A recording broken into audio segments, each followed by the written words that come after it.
Welcome. Welcome to Watching with Styles. Yes, it's that time again. It's unfortunate that we meet like this. It's it's unfortunate that we meet like this.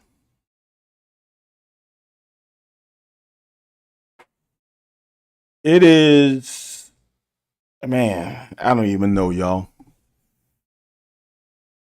It is so frustrating because it is, man, I don't like it's when you are so close to it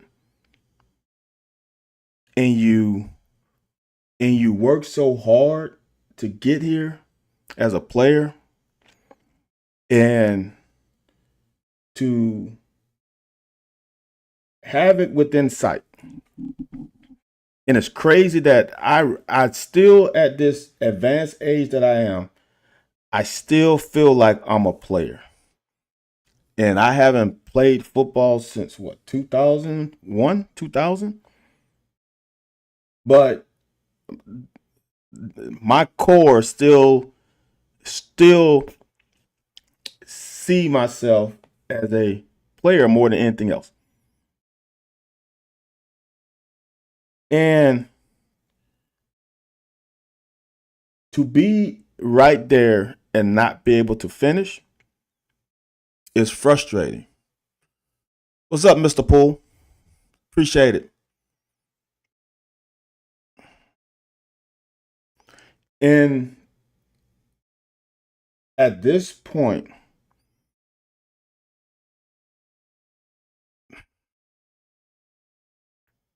as a player, well, not I wouldn't even say that because not all players feel the same way.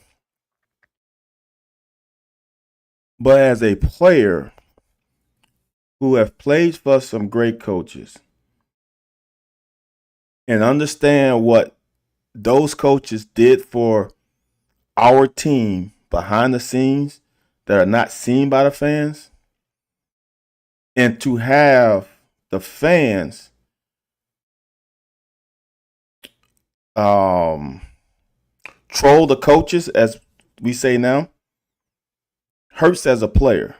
And I'm realizing that I feel that way because I've been in situations where we as players have fucked up, and Coach Curry and his assistants have gotten the lion's share of the blame, and rightfully so. They are the leader of the ship. But as players, we know what really happens in games, and is Bush Hamden the best OC in the history of football? No, it's not even close. But are his players helping him out? No. Is he making it maybe too complicated? Maybe. Wow, it's interesting that I said this after Coach Ryan's comments. And it's interesting that Coach Ryan would say this when he's a coach. I hope he's a high school coach, and I hope he's saying that. I hope his players do everything that he says do, and they do it to the ultimate of execution. I really do, because I know on this level and on high school, I play high school football and I coach high school football now. Is you can coach all you want to, but when those lights come on, players do some things that counter what they were coached to do.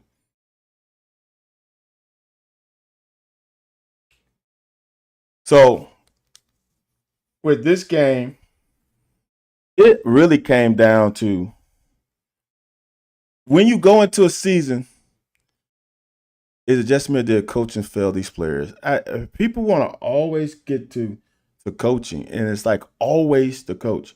You know what? I don't know peanut butter, but what I can what I do know is when I see, and this is why I do this, when I see the plays and players don't do things,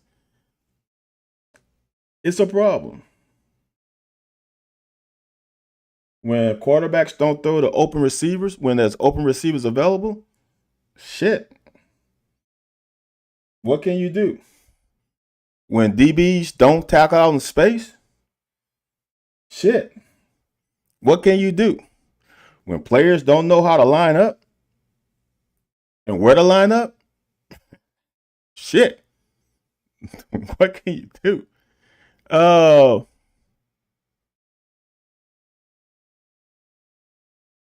I'll say for a fact that lack of organization falls on coaching. True. They weren't prepared for those mics to go out. All right, Coach Ryan. Let me give you a situation, a scenario. You're in a game. First down and 10. The mics work. And it's not mics.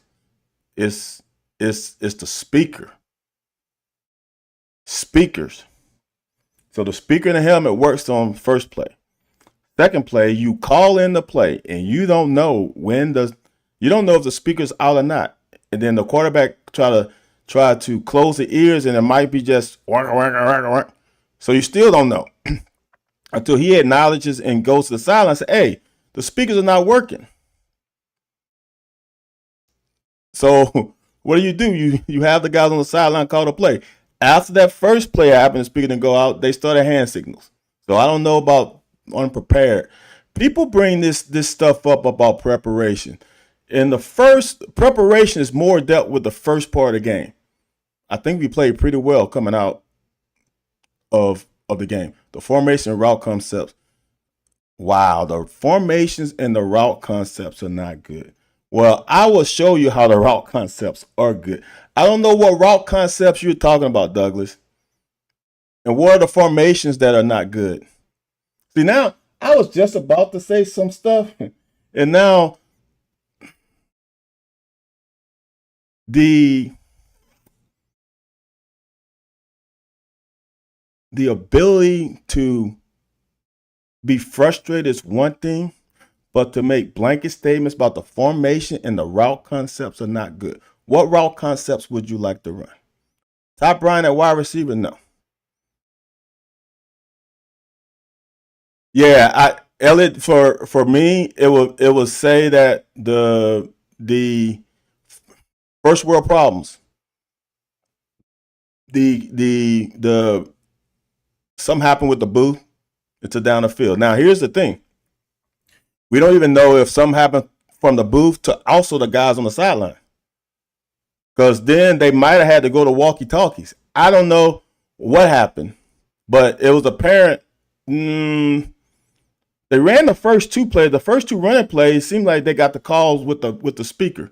And then all of a sudden with that on the third one, was it the second one? No, after the first play, they had problems with the speaker. Even with that said, I'm jumping ahead. Even with that said, if y'all want to get mad at Bush, this is when you get mad at Bush. Even with all the issues that had at the beginning of the drive, and the beginning of the drive was executed perfectly. You're down 17-13. And Peanut Butter, you are right though. That's not being a smart ass. Facts are facts. I think you might be right. He had 2 catches. And if I think one receiver had 2 catches.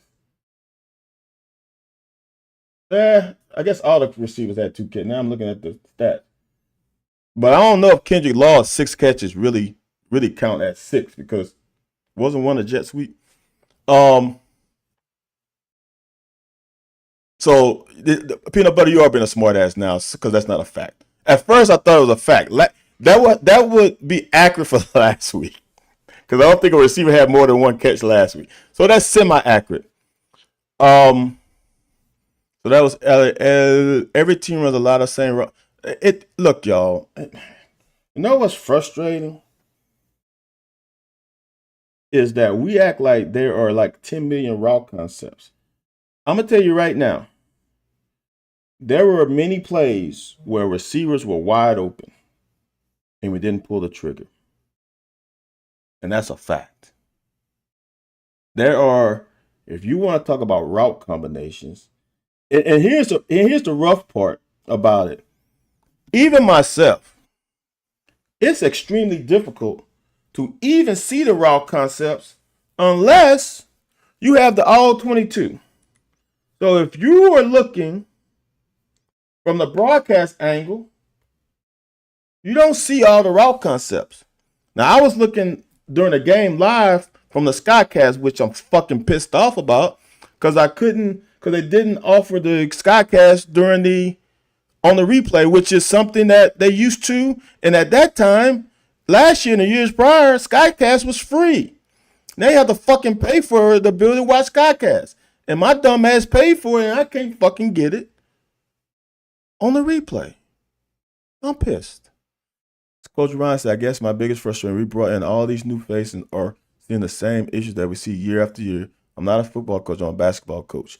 But the coaches pick the players. All right, Coach Ryan. That is, have a lot of truth to it.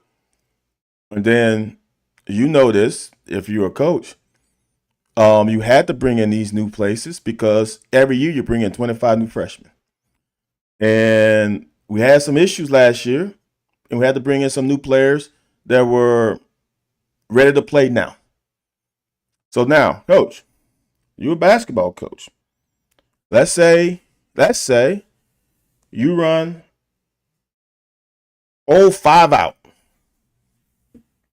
You run 5 out.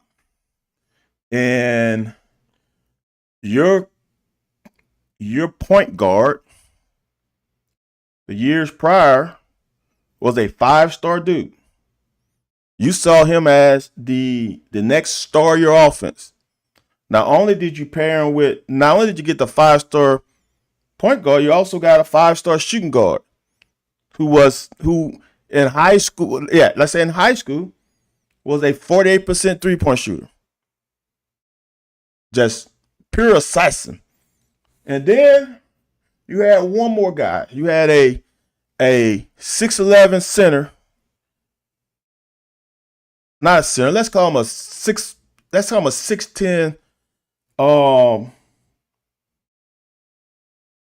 call him a 4. Who can shoot the 3,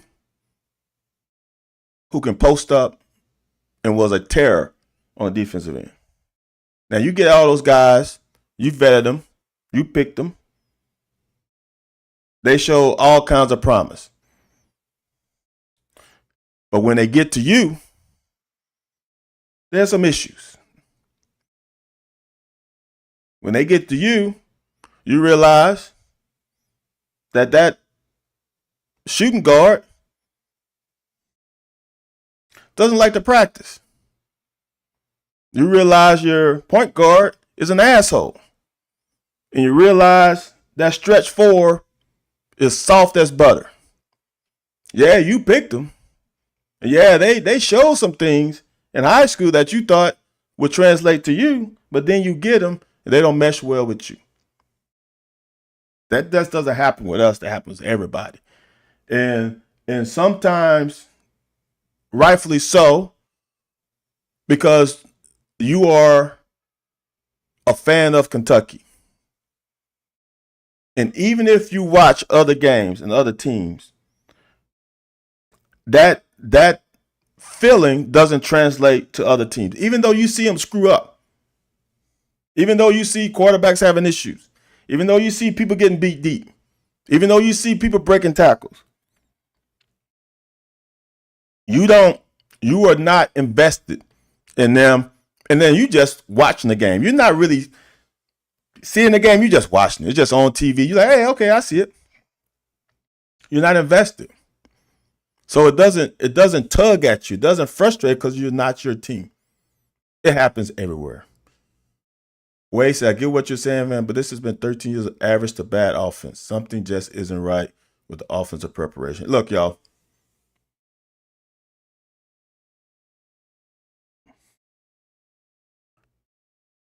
how can I say this? It hasn't been 13 years of bad offense. Average, maybe, if you want to call it that. It's been 13 years of we are. I'm just gonna be real. We are Kentucky. I want y'all to understand that we are Kentucky, and we are in the best conference in America. So I want y'all, and I say this all the time, but you get new eyes on your who's watching the broadcast. I want y'all to understand this. We are Kentucky. We are consistently probably the 13th best team in talent in conference. We have probably 13 in resources. For all y'all who thinks you can just buy a team in SEC, we don't have enough money. I don't think you understand what some teams pay for players in his NIL experience. We don't have that. Even with this sharing of profits, we don't have that. So now, riddle me this. Wade and others. It's easier to build a defensive room than it is to build an offensive room. And the main reason is quarterbacks. Then the second reason is receivers. I can find a running back anywhere. Running backs come a dime a dozen. There's too many running backs for their sake, because a lot of them will not go to a bigger. I won't say a lot of them. A lot of good running backs go down in class in division because there's just so many of them. There's some great running backs there in D2 or FCS. There's some really good running backs in FCS because there's just every team, not every team. A lot of teams in high school have a really good running back. So now here's where the problem lies: is where are you gonna get these quarterbacks from? And where are you gonna get the receivers? Those are the two hardest positions to not only evaluate, but even to bring in to your program and have them compete at a high level. It's hard. So here's the conundrum. The great quarterbacks from that played for Kentucky, is it not weird that the majority of them came from the great state of Kentucky? Think about it. Andre Wilson, Jared Lorenzen, Tim Couch, Pookie Jones when I played. Those are all Kentucky boys. Is that not weird? Hopefully Cutter Bowley can continue the tradition. So now, what it is, Mr. Campbell, let's say you have a son. He is a 5-star quarterback. Let's say he's a 4-star quarterback. And Kentucky doesn't recruit him just because you love Kentucky. So that's kind of unfair. But let's just say you are from, let's say, Kansas. And if your son is being recruited by University of Kentucky, I guarantee you he's being recruited by the majority of the SEC conference teams. Would you, in all honesty, would you pick Kentucky over LSU, Georgia, Alabama, Florida, Tennessee, Texas? No, you're not. Let's just be quite frank with this. You're not picking Kentucky over the lion's share of SEC team. And don't add in, let's say Ohio State comes at them. Let's say Oregon comes after them. Let's say just those teams. Michigan comes after them, Penn State, like Notre Dame. Let's just be honest. On the national side of things, perception of us is still bad, even if we win 10 games. So it's hard to get great players to come here. And when you have great players, it makes the offense better. I'm gonna just go to this route, boy. I'm gonna be here a while. I hope what's his name? Jimothy isn't on here waiting on me to to start the cut ups. But let me really you this. There's a thing that came up with Shannon Dawson. And Shannon Dawson is from Louisiana. Shannon Dawson, father, coached at a high school in Louisiana that I know very well. All right, I want y'all to understand this. Shannon Dawson coached here a while ago. When did Stoops start? 2012. So that had to be 2014, 2015, because I think Neil Brown had 2 to 3 years. So Shannon Brown came here in 2015. And I know for a fact after he left here, where he went. He went to Southern Mississippi. So Shannon Dawson didn't have success here. He didn't have success at Southern Miss. And guess where he went to after Southern Miss? He went to University of Houston. Didn't have much success there either. But he went to Miami. And lo and behold, I never forget the first year he was there because I followed Shannon Dawson. They were not too happy with him. But Shannon Dawson got a great addition. And he had a coach that allowed him to stay another year because they could have fired his ass. It was that bad. They got the great old Ken Ward to come. Oh, and now Shannon Dawson is the darling of offensive coordinators. But I guarantee you wasn't a darling offensive coordinator at Southern Miss. I guarantee you wasn't a darling of offensive coordinators when he was at Houston. But lo and behold, he gets a group of players with a star quarterback that allow him to shine. How weird of that is. Elliot said, because I'd have missed some guys. He has struggled. Because I'd have missed a lot of guys. Look, it's recency bias. I am on the bandwagon of Calzada isn't built for this offense, and we need to go to Cutter and just see where he takes us.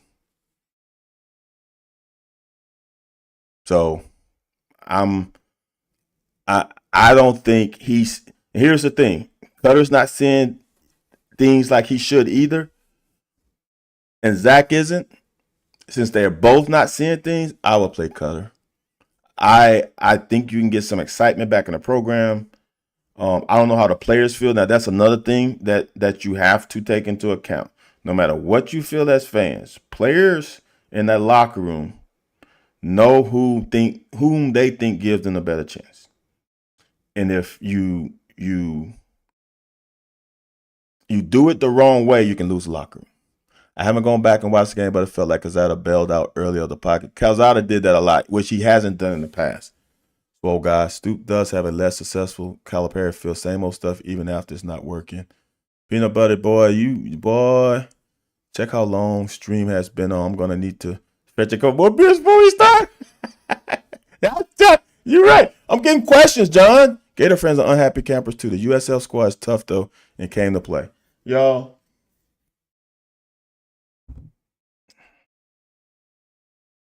It is extremely difficult winning games.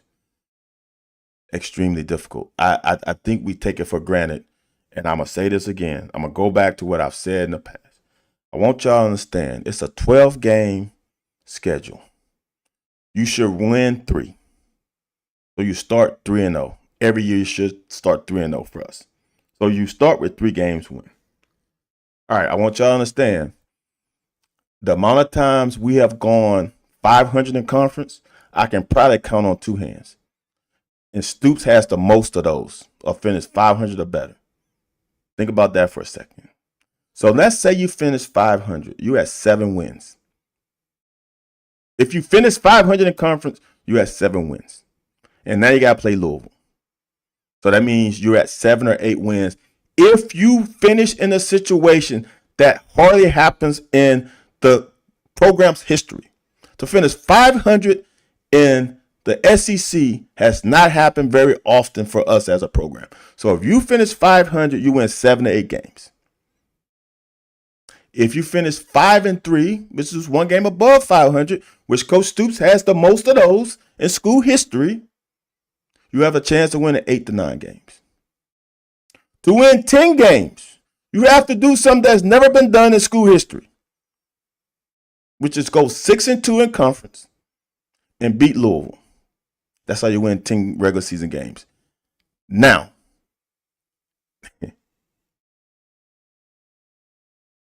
that's extremely difficult. 2021 was our best offensive year, and it wouldn't. 2021 was our best offensive year, and I want y'all to understand that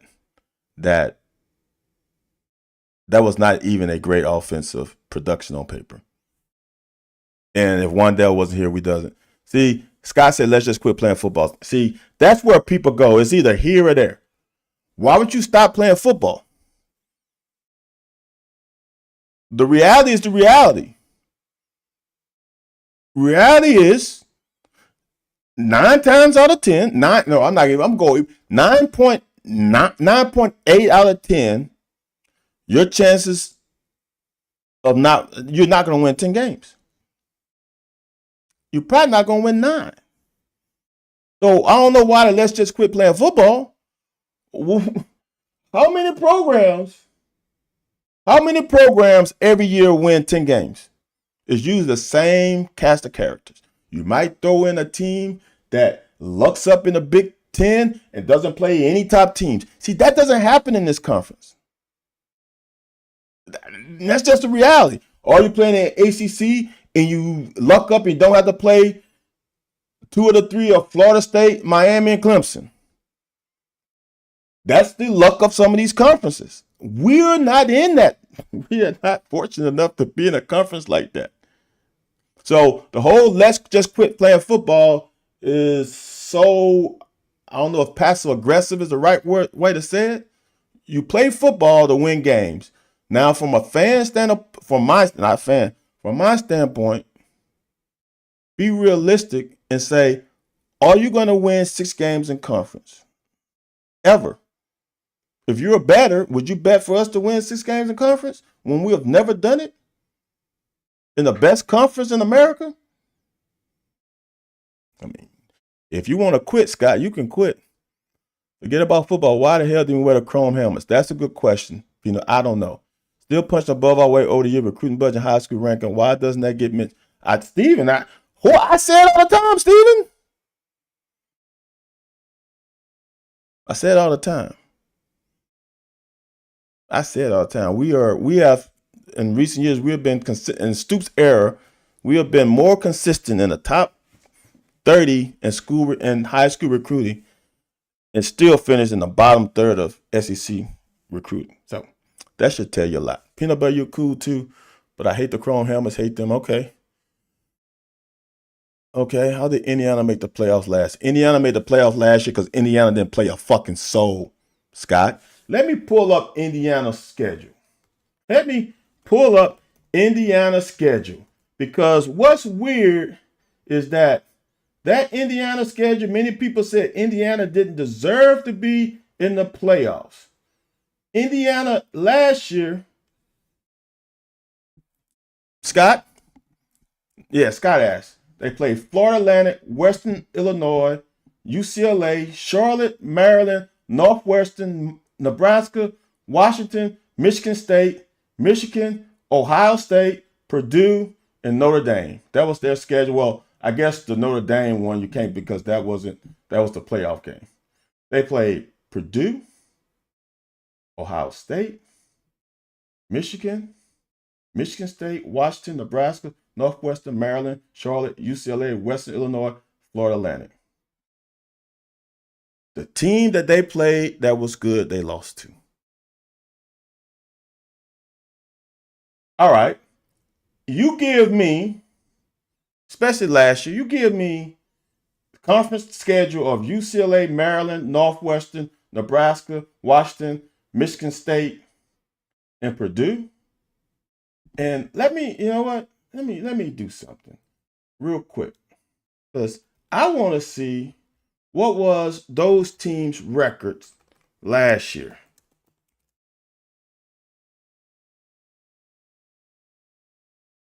I can't do two things at a time. So stay with me. And I know we're probably at, what are we at? We're at 30 minutes. Y'all, look. The loss, these things can last forever, y'all. And I'm going to get to it. I know, 40 minutes in. So, Big Ten records. Big Ten record. So, let's go. So, they played 1, 2, 3, 4, 5, 6, 7. Shit. They played 9 games. 1, 2. Did they play Wisconsin? No, I don't remember saying Wisconsin. 1, 2, 3. They didn't play them. 4, 5, 6, 7. That's 1, 2, 3, 4, 5, 6, 7. Y'all. Right? Because the only team they played that was okay, Michigan and Ohio State. We all know Ohio State.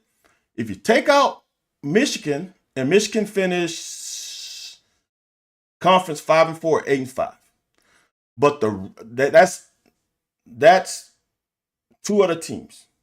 The other 7 teams they played in conference are 6 of the bottom 7 in conference. You hear me? 6 of the bottom 7. Maryland was last place. Purdue was last place, 0-9, 1-11. Maryland was second to last, 1-8, 4-8.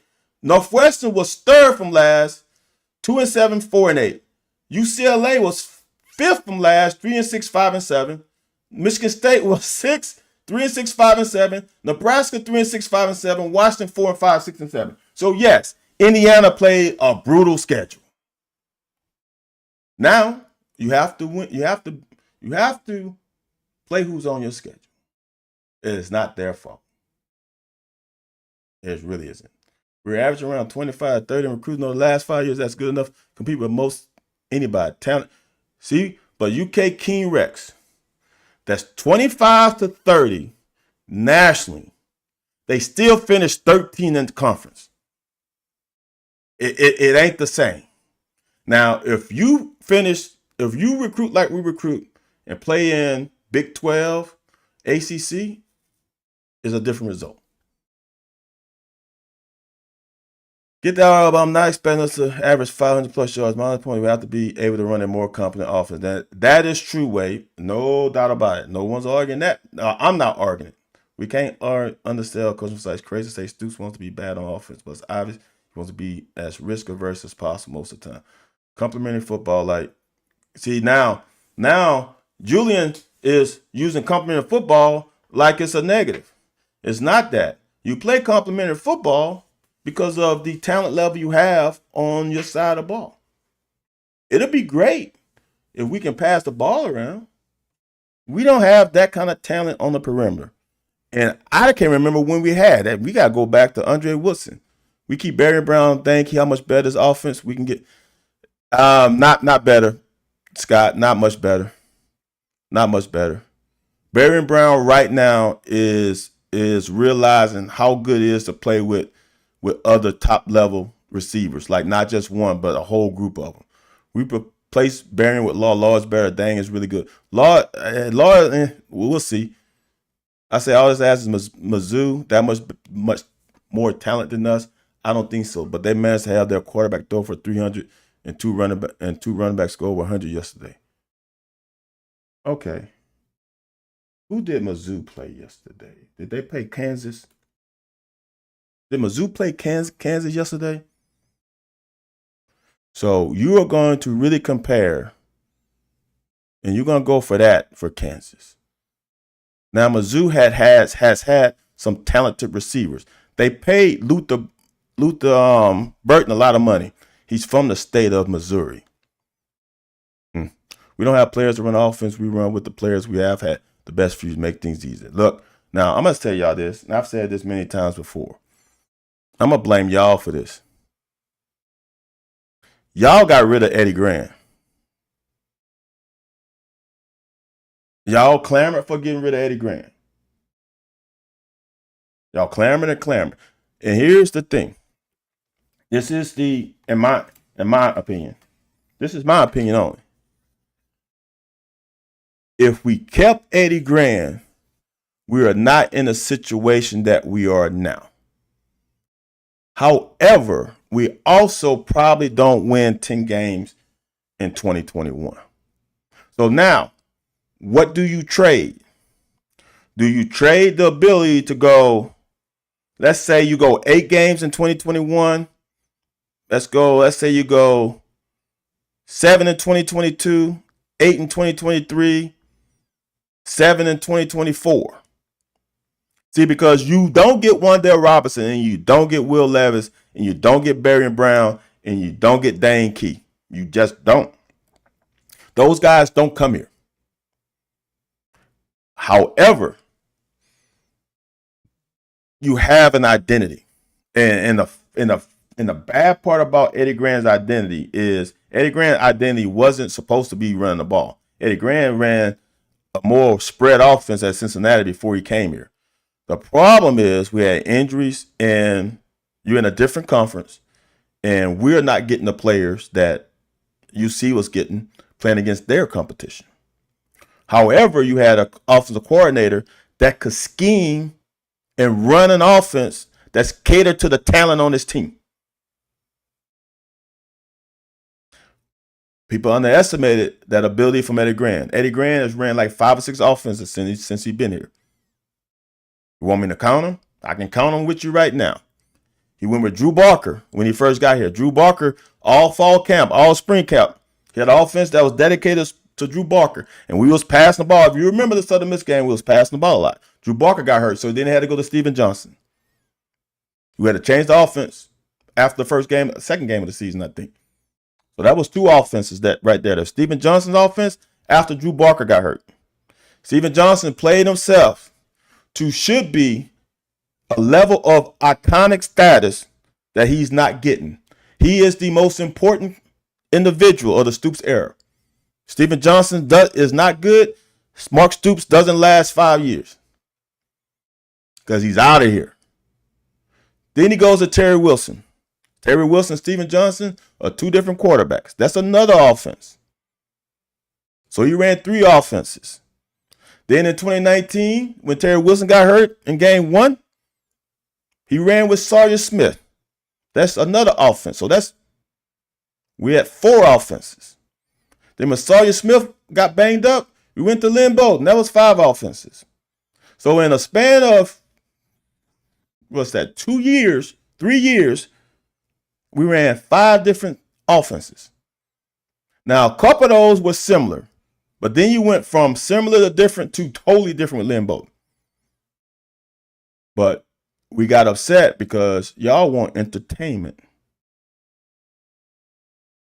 And you played an all SEC schedule and people got pissed.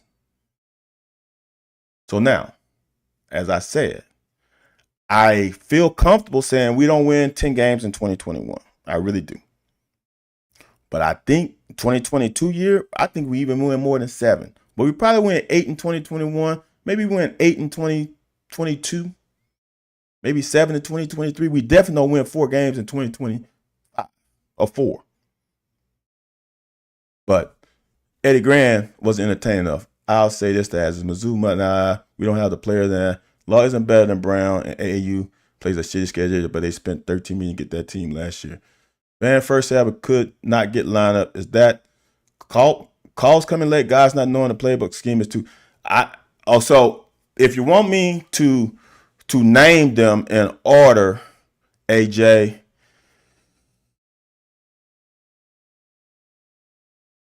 I'm gonna say scheme is too complicated.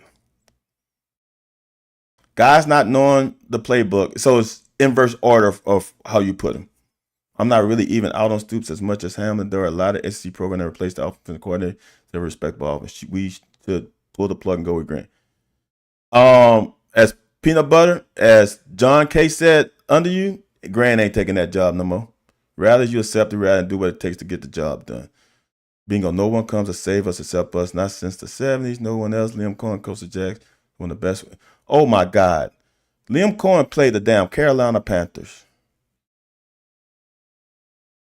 And lo and behold, he has a franchise quarterback and some good pieces on that offense.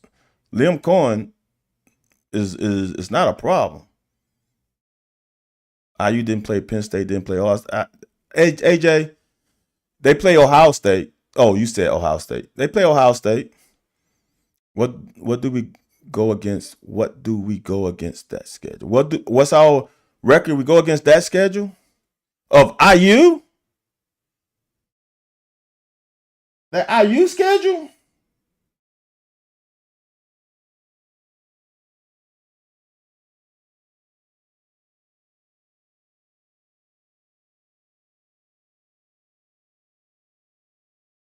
I'm gonna say. Well, here's here's what I'm gonna say about this. Here's the great thing about this, and I don't know because here's why I don't why it's weird to talk about this like this. All right, it would be a situation where we don't have to go through the adversity of injuries like we go through this conference. Can you imagine playing Florida International, Western, UCLA, Charlotte, Maryland, and Northwestern? Your first 6 games, you're not banged up. You're just not banged up. So all the Brock issues he had after that first game, having a bad shoulder, then South Carolina is not. He wouldn't have had that issue going against Florida Atlantic, Western Illinois, UCLA. He just wouldn't have. Where did they go? 11-2. I just know we win 9 games. I just know we win 9 games. With that defense last year, when they were healthy, we win 9 games. And the great part about it, so here's the great part about it, y'all.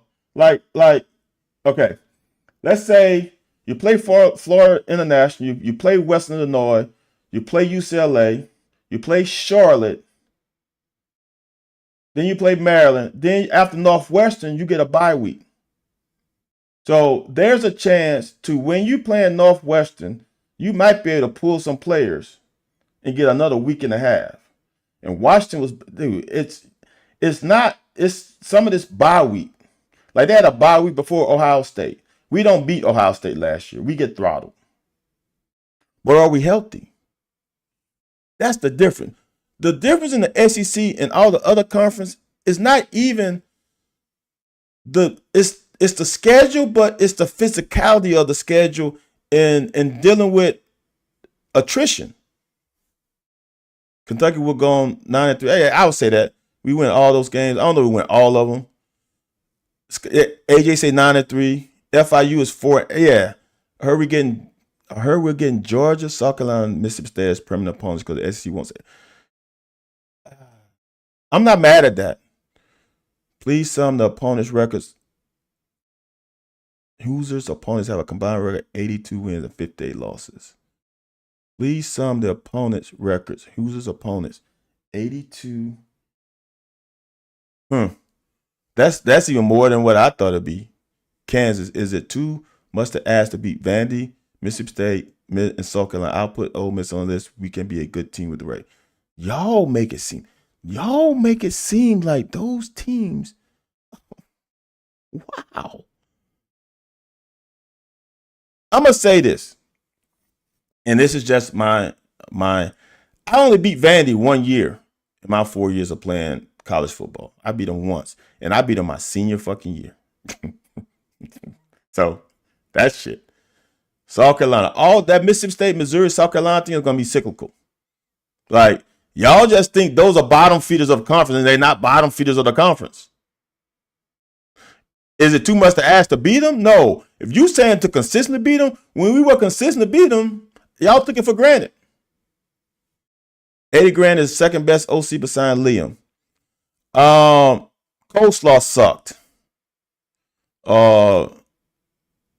Yeah. I like Grant. Grant is a fantastic quarterback at UC.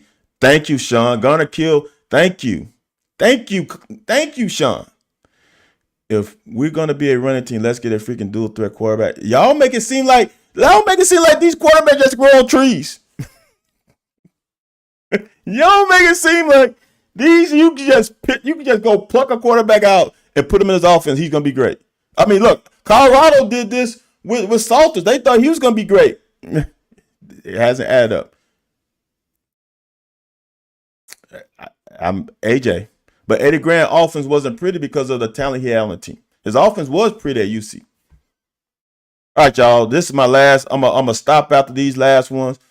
I watch every second. Oh my gosh, Sean, you watch every second of that 3-0 IU game? Sean, your ass is old, because I remember that. Because I was on that team. Thanks, Jane. I appreciate you. John Whitaker. Look, I only call it how I see it. That doesn't mean I'm right. It's going to want to relive. Look, y'all, I still want y'all to understand that Air Raid only won 7 games. Not only is such a slap in the face. Air Raid was not as successful as what we have ran with Eddie Grant.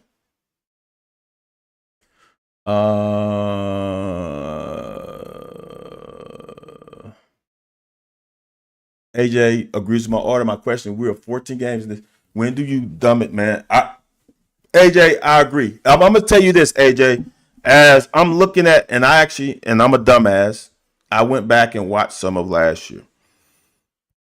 I think Bush is too analytical and try to be perfect too much. I think his downfall is trying to be 100% perfect on every call instead of just making a fucking call and letting his players dictate the success. I heard all perms with Vanderbilt, USC, and Mississippi State. Johnny K, that ain't going to be it. That definitely ain't going to be it.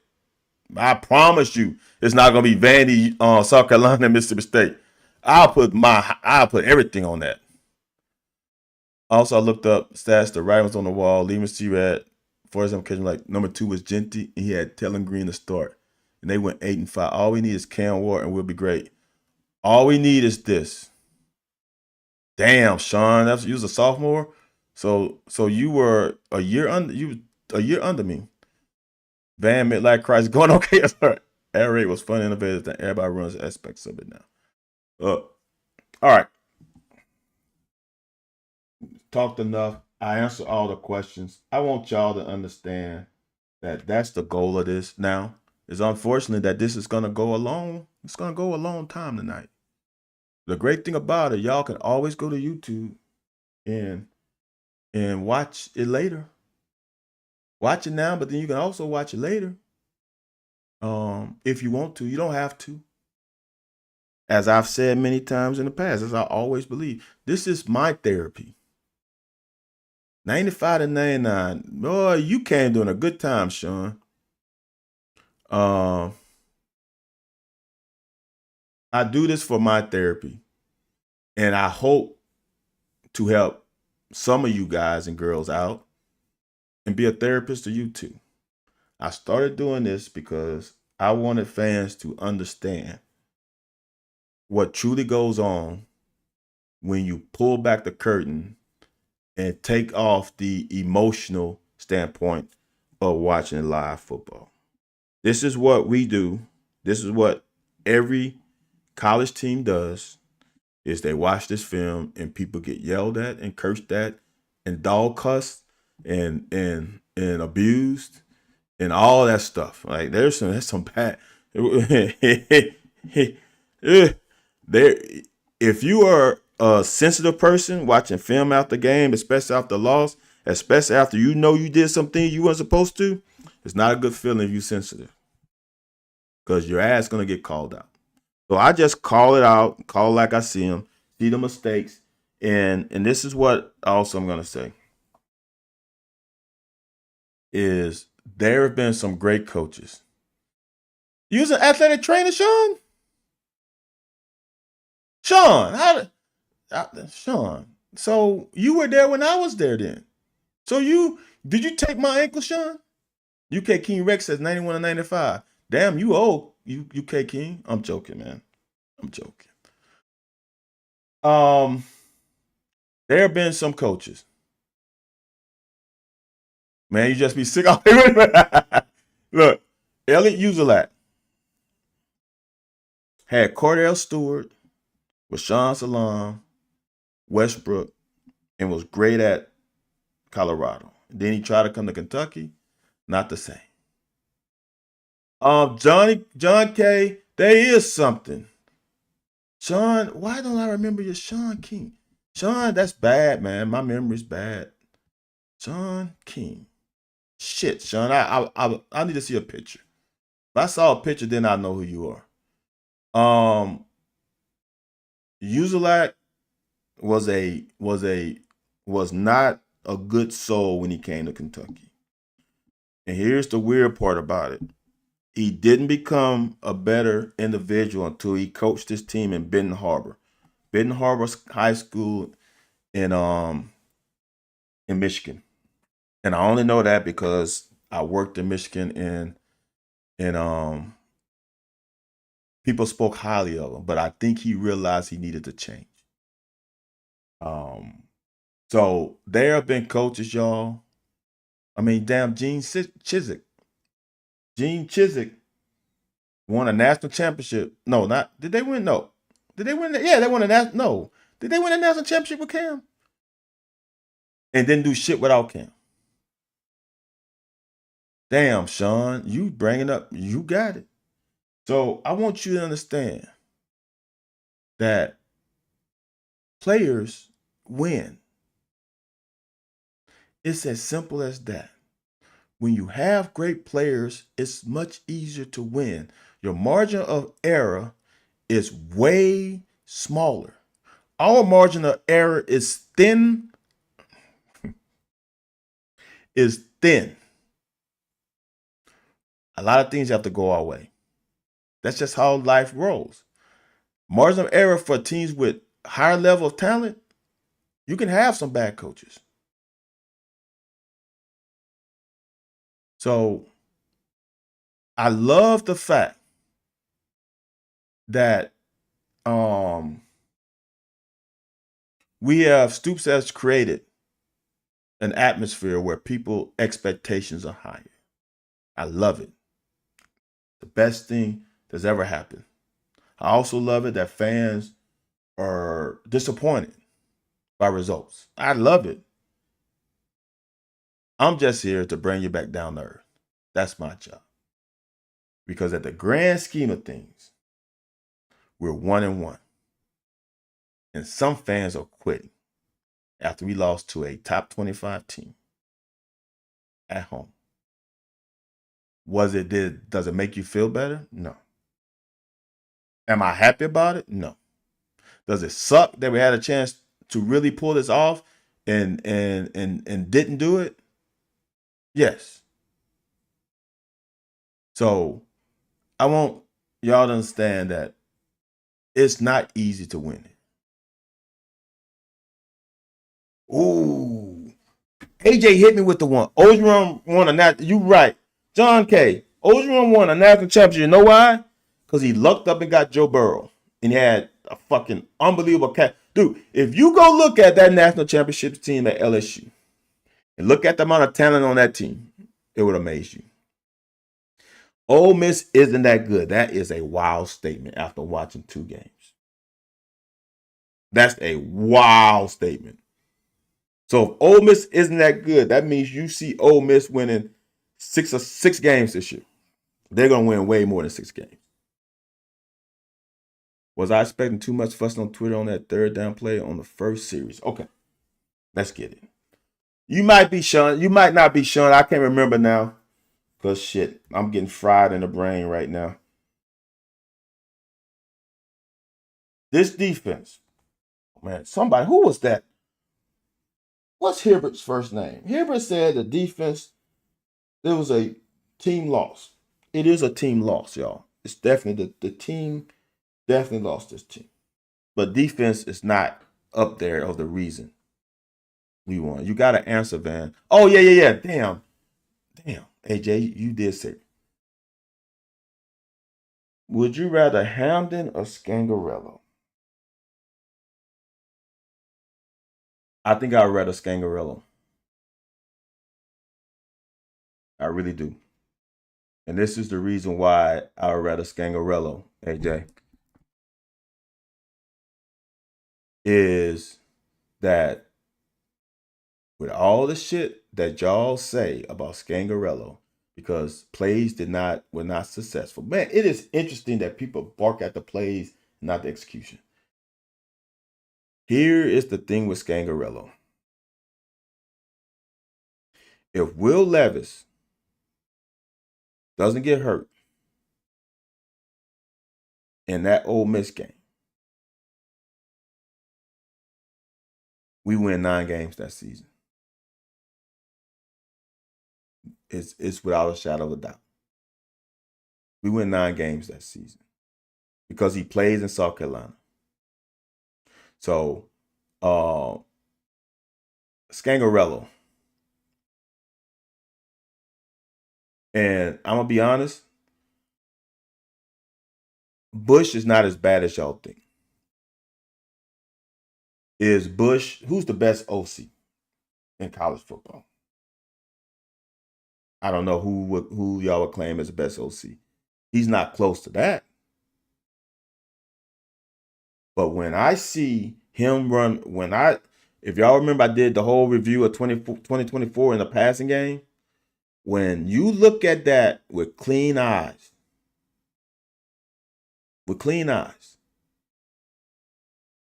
there were so many opportunities to take advantage, and they didn't. So, Skane lost Wolford, and they had to throw in a guy real quick. So, I'm going with Skane. Will Stein, do you think? Okay, if Wallabaugh doesn't come in on last drive at right tackle at Ole Miss, we win that game. I don't know about that, but I hear what you're saying, Sean. I think, didn't he have to come in? Didn't someone get hurt? So, yeah. Scangarello, AJ. And I don't think it's close. Y'all, did this defense play perfect? No. But if dude, I looked at something and it just blew my mind. It just totally blew my mind. Let me see if I can find it. I gotta find it somewhere. I think I wrote it down. I want y'all to understand this.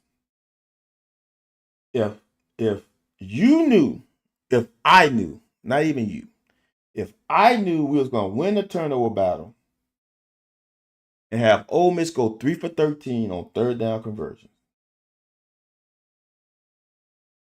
2 turnovers,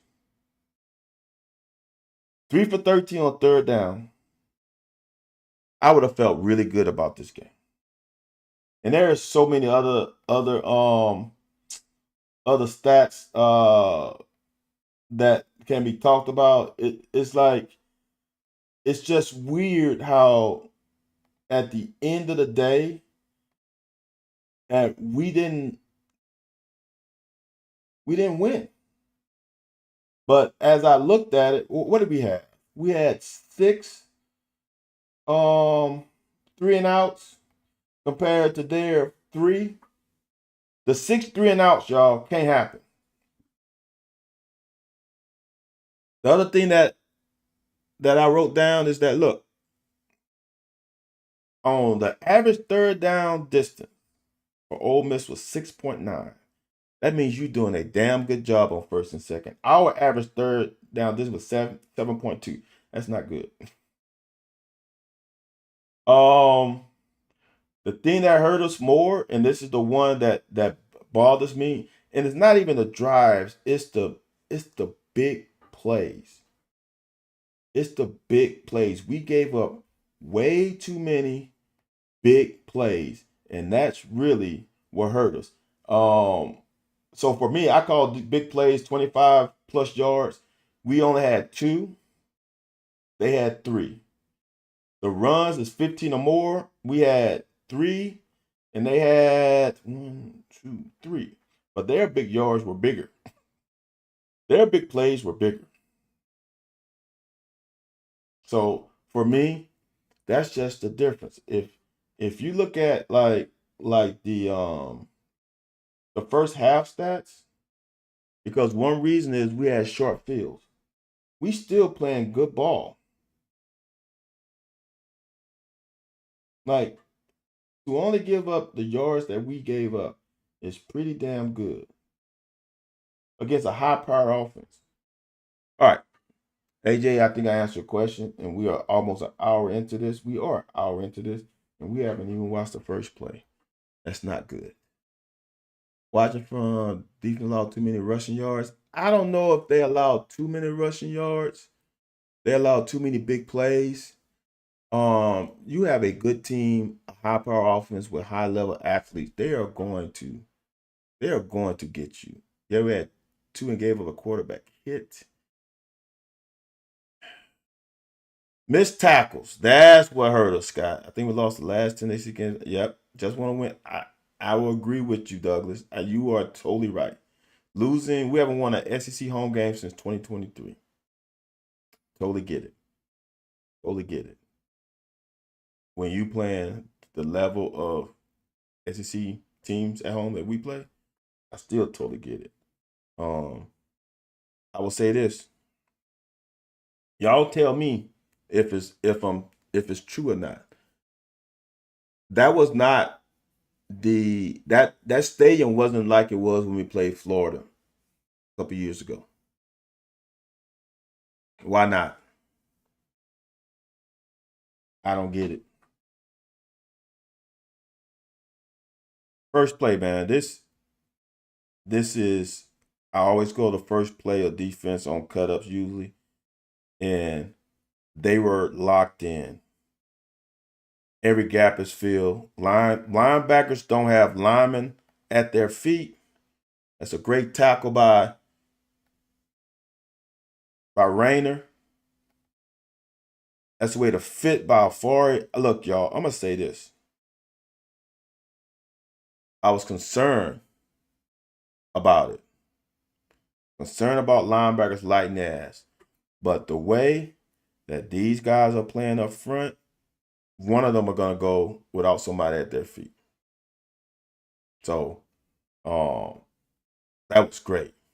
Fan base full of people waiting on. See, yes, yeah. AJ, you're right. It's a good stadium. We should be flooding Kroger, but the product on the field don't be there. We saw that with miscommunication. See, but here's the deal. What comes first, the chicken or the egg? I'm gonna always believe this. Fans should support their product on game day. You should come down. You should come there, piss and vinegar. You should be ready to cheer. Now, when they don't do well, sit your ass down quietly. When when when they don't do what you think, what you expect, you can go home. I don't understand how how you don't how you how fans, if you really love the team, don't go and support the team. And it's more you go support the players more than anything. I think fans take for granted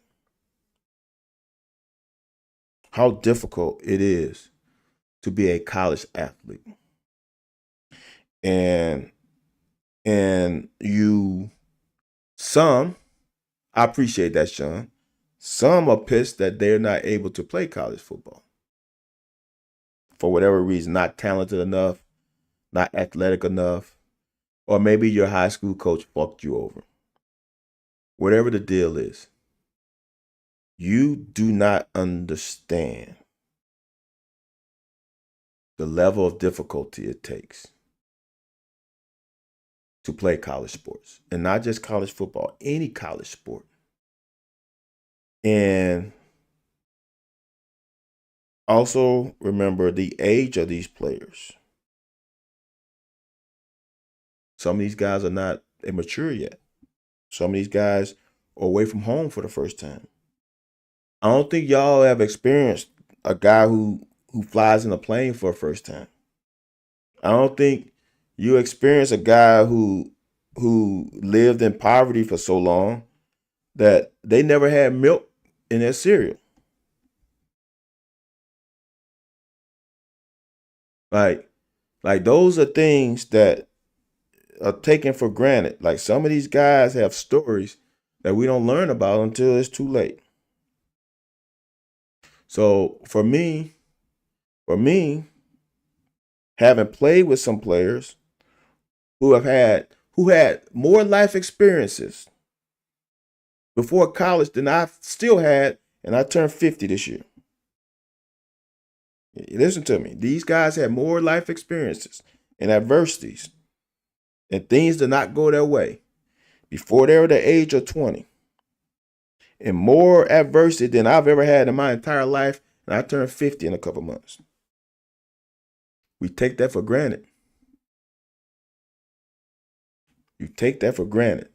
These kids, a lot of these kids are going through things in their personal life that we should not know about.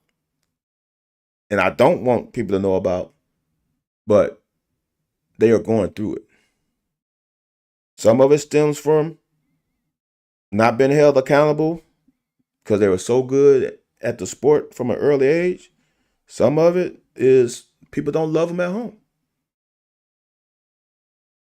Like we take it for granted, and we live and die for Saturday, and we call these players such and such and such and such, all that stuff, without realizing the majority of y'all couldn't even do it. And that's not saying just because it's you. I'm just saying because I know strong people who couldn't finish playing college sports. And not just, it's just college sports in general. So, just my 2 cents. Um,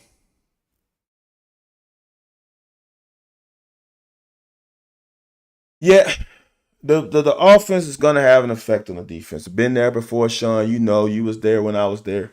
You know how it is. AJ, exact kid on Florida State just got shot. It, man, it is, and and AJ, you know, you have played with some guys, dude. Dude, some of these guys live a rough life, have come through some shit. And it's like I said, sometimes people first time away from home, first time flying, like it's difficult. Now, today's society a little bit different because you have technology, but it's difficult. Tulane or Ole Miss? It's Ole Miss, Scott. Who do I want to win? Or who do I think is gonna win? Ole Miss is gonna win. All right, man. We still on the second play. Second and 8.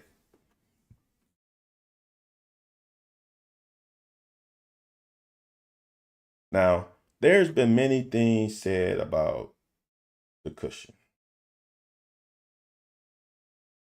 It is hard to explain the cushion. There are, and then I heard someone said that on the broadcast, they said they had it all day. Why didn't they take it? There's many reasons why they don't take it all the time. Because one thing, quarterbacks and OCs don't like to take the easy route. When you're in cover three, I'm gonna go through it. I'm gonna go through it again. I hate doing it, but I'm gonna go through it again. When you're in cover three, I want people to understand zones. Let's see if I can do this, y'all. There are 6 underneath zones. There's a flat, there's a curl, and there's a hook. And gets that gets mirrored to each side. So there is a hook, curl, and flats on all 3 sides. All right. Then there's 3 deep zones. Oop, no, I'm not going to do it that way. Let's do this. There's 3 deep zones, just like I did the other one. We're going to learn tonight, and it's going to be a pain in the ass. I know it's Sunday night, and we got to work tomorrow. Luckily for me, set my own hours. So there's 3 deep zones. So in essence, there's 9 zones. There's 9 zones. We only have 11 players, right? There's 9 zones. We only 11 players. So damn, we can't cover every zone. So if you're gonna rush 4, that means you have 7 left. So in like a cover 3, which means you have a corner playing deep third. This is not what they're playing in essence. A deep third and a corner in deep third. Then you have a guy who can go curl flat. Then you got a guy who can go curl flat. Then you have 2 hook defenders. You leave the flats open. Like no one is in the flats. No one is ever going to be in the flats.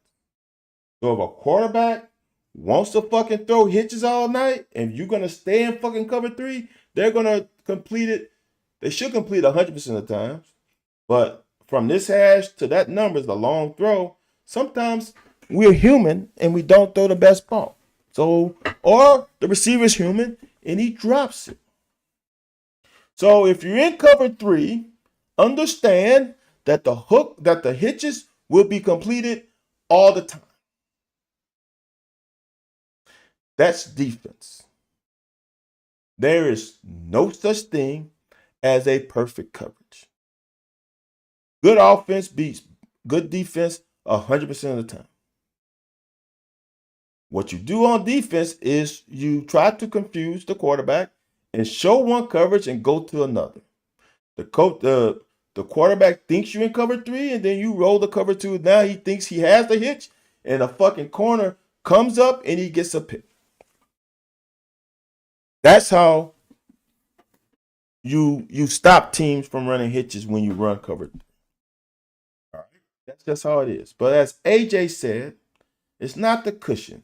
And for me, it is the cushion when you fucking backpedal like this. It makes no sense. And I'm a different cat. If I'm going to line up at 9, because he's 9 yards away, which is what I made a living at. I want y'all to understand, I made a living at 9 yards. And Sean would tell you, I don't know who else watched back in the 1900s, but for some reason I was known for big hits. But I also had 3, 2, and 3 interceptions the 3 years I was a starter. That's 8 picks, and I should have had more. I had 8 picks playing here in an era of football where they wasn't throwing the ball all over the field. So I know for me, 9 yards work. I know where there's a shadow of a doubt. I couldn't have played at 6 because it didn't work for me. But I played at 9. But here's the difference. When I played at 9, since I'm so far away, and here is the kicker. In this game in college football, NCAA football, not the NFL, you can jam anywhere down the field as long as the ball is not in the air. So, in this situation, with you at 9, you slow backpedal. He should not have gotten past 12 yards.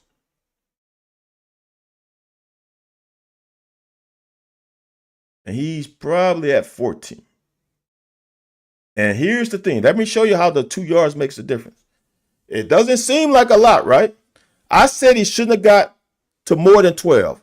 He might have should have got to 11. But let's say he gets to 12, he got to 14. Watch how much 2 yards make a difference. All right, he caught the ball. I know he's not quite at this yard line, but he's close to that yard line, right? He's close to the 34. 2 yards put him at the 31, the 32. 2 yards at the 32 puts him a yard and a little bit away from the receiver. Imagine he was right here. This tackle becomes a lot easier. That's 2 yards of difference. If he would have slowed this down, pedal down, he would have been 2 yards closer to the receiver. Therefore, it makes the tackle easier. So it's not the cushion, it's how you play. If you're going to play that deep, you should not backpedal fast. We don't need to maintain a cushion because we already got a cushion. So, on top of that, as anyone who played wide receiver when I played always said, I guessed. They always said that, Van, you ain't right because you're guessing. Nope, it wasn't that. And I looked at everything because I want to see could I do it in the game.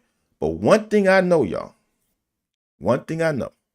this is why I lined up at 9. And this is when now I realize the older I get, the more I was more of a student of the game than the average person that I played with. Is when you look at routes, and I'm crazy. I'm an engineer. I'm a math guy. I'm so crazy that when I was a kid, I used to write numbers on a paper and just write them all the way to 1,000. Just write 1, 2, 3, 4, 5, 6, 7, 8, 9, 10, 11, 12. I know it's crazy for me to say that, but that's what I did. My mom and dad allowed me to do it. They would buy more paper. Then they went and bought college rule because it would waste less paper. That's how crazy I am. So I used to write stuff down. And I can't remember, but I'm going to say, I think I came up with 90% of the majority, 90% of routes break off at 10 to 12 yards. That's why I lined up at 9 and got to 12. Because if I'm at 12 and you break it off at 10, I'm right there. If I line up at 9, and sometimes I line up at 7, fake a fast back pedal to 10 yards and start selling, and players, you get pissed off at me because I always settle right at between 10 and 11 yards because I came up with that number. 90% of routes break at 10 to 12 yards. Comebacks, usually about 14 to 12. Outs, usually like 10 to 12. Digs, about 12 to 14. Like all that stuff. All these numbers are between 10 and 12 yards. So why do I need to get to 15 yards when I know the majority of the routes going to break between 10 and 14 yards? Van, do you have a strange fast? I might. Johnny K, that's a good one. Prime numbers. Wow. That's a good one, John. I might. You might have just unlocked it. So for me, why are we backpedaling at such a great rate?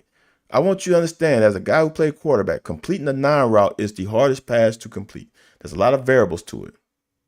You got to be perfect. So, when you break on the ball, when you stick your foot in the ground, you got to sprint and close the gap. See right there? He stopped sprinting. You got to close this gap as much as possible. The more you close it, the less chance of him attacking you than going lateral. I'm gonna look, just think about this, y'all. If that's the receiver and I'm the DB, I'm gonna make them equal. If that's the receiver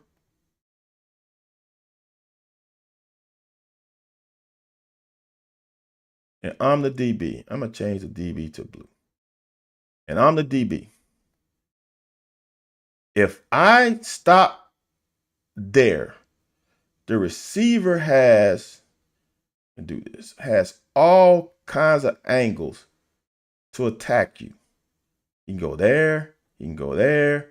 Like, there's a myriad of opportunities for him to run by you. And you have to attack. Then when he goes that way, he can break it off and cut back. All right. So now that's if you're that far away. The closer I get, the more he has to go that way. more lateral to go by me. So close the fucking gap. Close the gap before you start breaking down. We start breaking down right here. You're too far away. And I know you're breaking down. I'm a track guy too. It's because your shoulder lean gets vertical. He's standing up. He's not sprinting right now. He's not, as we call it track, he's not accelerating. You got to accelerate. And when you get to this level and then you break down, see the short choppy steps? He breaks down 4 yards away from him. That's too far. He's got too many angles for you. See that? Now, the other thing is when you attack a receiver, 9 times out of 10, for me, I'm attacking the outside shoulder. I'm trying to force him this way, and hopefully the cavalry is running and pursuing to the ball. So if I miss, one of my teammates can hit. I don't want him to run this way. You know why? Because from the top of the numbers to the sideline is 9 yards. That means this receiver is going to make these guys run 9 yards further. Don't want that. I want them to run 9 yards less. So when you play, in my opinion, when you play on this level, it's highly difficult to make a one-on-one tackle. So I'm going to force him. I'm going to pick a side. Now, when I'm being so close to the sideline, you could have picked this shoulder if you want and then force him to the sideline. What I'm not going to do is go head up and then make him fake me out, and now he gets 10 extra yards.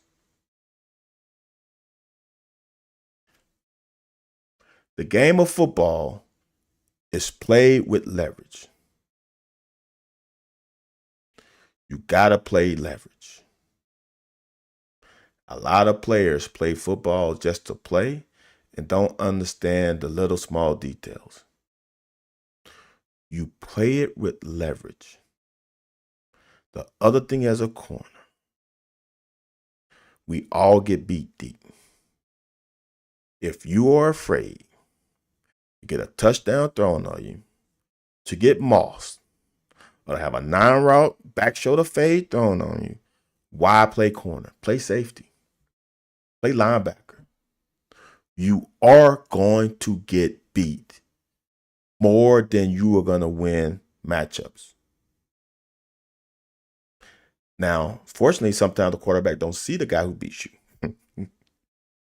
So what you have to do is stop being afraid of the moment and afraid of someone beating you deep. Because if you are confident and you get to 12 and 10 and he tries to run a 9 route, all you do is you jam the shit out of him and then you follow him down the sideline. And if you miss a jam, you got to pray to God and say, I hope the quarterback overthrows him. But this right here is just bad. And look, even here, he could have closed this gap even more if he just comfortable with sprinting. He right now is a JQ, is not confident in space. He's just not confident in space. Because if you confident in space, you don't pull up right there. He pulled up after taking one step. He pulled up. Now he's chopping his feet. Now the chopping the feet is great, but chop your feet here, not there. You have to come under control, but sprint your ass as far as you can before he turns up, and then we chop off feet as we get closer to the receiver. All right, I spent too much time on that.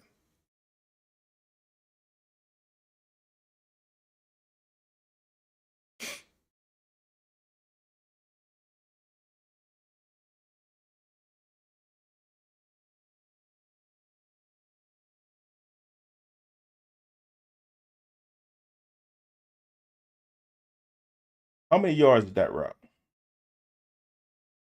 The ball started at basically the 40. That's 10.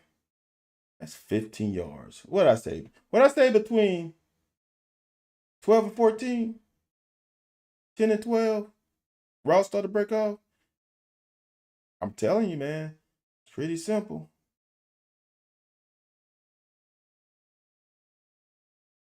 And it might be different now, different route trees, but back in the 1900s, that's what it was. Now, right here, Ole Miss got us. They created a gap right in there. But when you react, man, and when you got guys who can run, that's a great play. 3rd and 6. Now, we got to get off the field. Got to get off the field. 3rd and 6, you got to find a way to get off the field. And this is close. I never like seeing two guys in the same zone. And for me, y'all, I really hate the overemphasis on trying to get a jam on a receiver. If your job is to push him out and he's already headed that way, don't overextend and take you out of the zone you're supposed to be in. Because if we don't get pressure right here, even though it's a cover sack, and even though Lovett plays this well here, because the quarterback is looking down the chute. He's trying to see if it's single high. He's trying to dissect. And this is one thing. This is another thing. People think quarterbacks are eyeing down receivers. They're not eyeing down receivers sometimes. I'm going to say the majority of the time. They're eyeing down defenders. They want to see where they're going to go. A lot of offenses like to put one guy in conflict. You have to look at him and see if he's going to choose A or B. If you choose A, you throw to B. If you choose B, you throw to A. That's the concept of a lot of passing game. All right. So he's looking down the field. He's trying to see what happens. If you look at that little helmet tilt right there, like he looked at, see that helmet switch. Tell me if you can see the helmet switch. Look at the stripe. He's looking here. And he sees Lovett. Then he looks to his left right there. Now he's trying to see, can I fit that in there before he gets there? And I honestly think he could, but it's a long throw. He didn't feel confident. But he should have been right here, and it would have been definitely impossible. But that's good defense. And we get a sack. That's a cover sack. Now, someone asked me, I think Sean asked me about the third play of the first drive.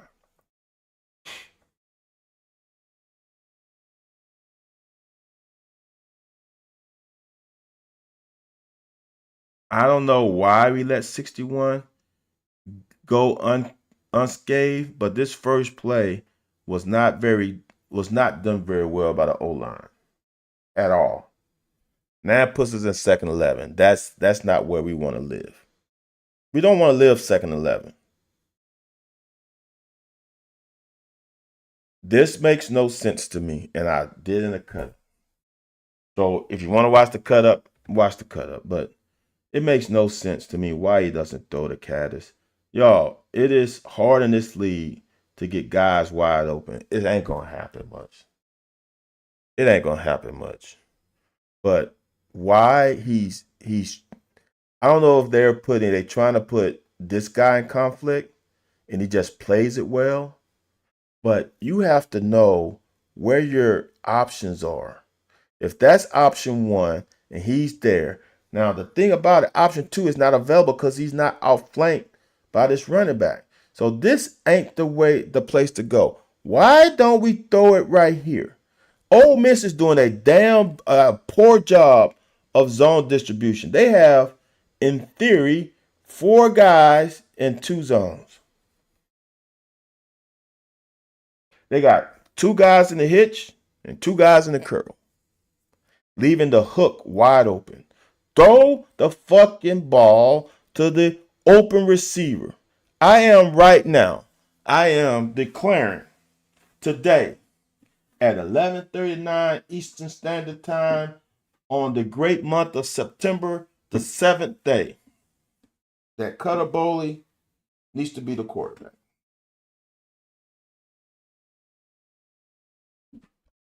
Because I've seen enough. I don't have to see anymore. Throw to the open receiver. Fuck me.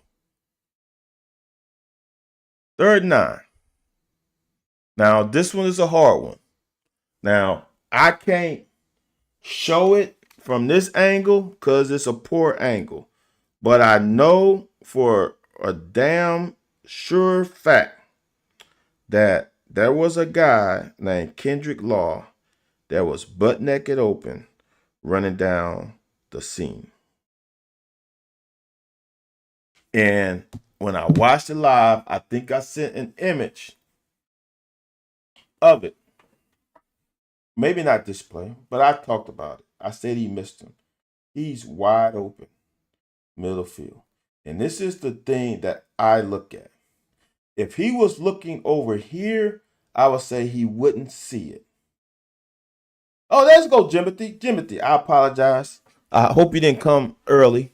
I hope you took my advice, and I should have doubled it. But kid ain't scared to sling it. Who you talking about, Jimothy? You talking about what I'm talking about, or you talking about the Buffalo game? Because I'm not watching the game, unfortunately. I'm trying to give my full attention to this. I just realized I saw it on the 4140. Buffalo. Oh, Cutter. Okay. So here's the deal. When you see this safety turn his shoulder, he probably has some responsibility out into that wide third. Right now, that safety, if I remember correct, sat. And Kendrick was behind him. And he looked over there multiple times. He started here looking. And he should have seen him now. And he never picked him up.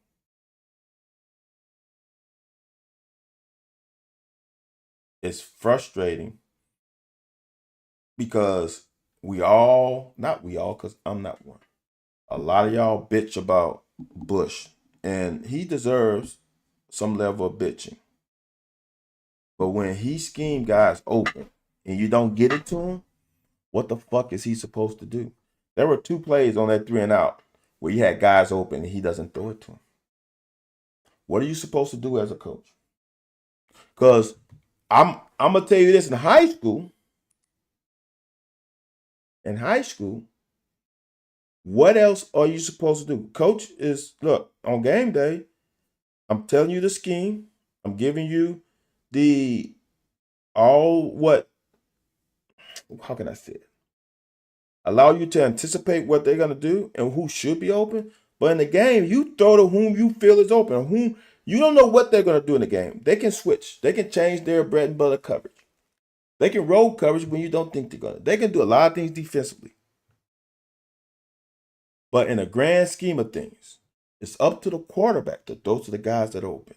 And on that first series, you had 2 plays where guys are fucking open and he doesn't throw it to them. And he's looking and he's reading that side of the field. Makes no fucking sense. What's up, JD? It makes no fucking sense, y'all. I can't rhyme a reason why he does not pull the fucking trigger to the guys that are open.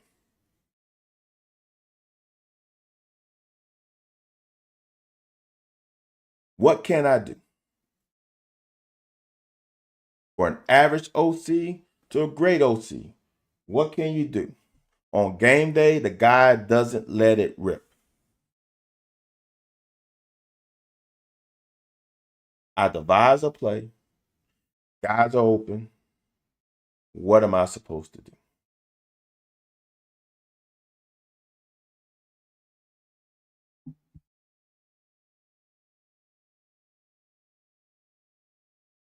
This is an impeccable play. This play, that's why I highlight plays that are not talked about a lot most of the times. I think this is Saunders. This play is so underappreciated. Here's why. Let's break it down. Okay. Guard and tackle to his side pulls. The tight end arcs. That's conflicting views from him. Because when guys pull, you're supposed to squeeze. But then this guy arcs. Wait a minute. Are they trying to log me? I don't know. But what you should do is do this. Be patient. Now you're reading the mesh. At this point, he sees the mesh. He sees the handoff. Now he has contained. Because if this guy is arcing, he's going to try and seal. There's not enough guys out here in this space. If he gets outside, we're in more trouble than if he turns it back in. And that's his responsibility. Make sure you turn the running back in. You know what's crazy is this is a guy with some speed, and this is a defensive lineman. You know how you make sure he doesn't go by you? Is you take a great pursuit angle. And Saunders takes a great pursuit angle. He doesn't run. He doesn't run. Let me put an angle on it. Say that straight. He doesn't run like 25-degree angle. He doesn't run a 30-degree angle. He runs probably 60 degrees. Right? Boom, 60-degree angle. That's the perfect pursuit angle to meet him around the corner. If you go too sharp, he's going to run around you. If you go too flat, he's going to get to the line of scrimmage, then he's going to fake your ass out. So you got to run at an angle to make him turn back so this cavalry right here doesn't have to run further to go catch him. And guess what happens? He cuts him off at the path, and we got a safety tie. Brian comes. Look at everybody come.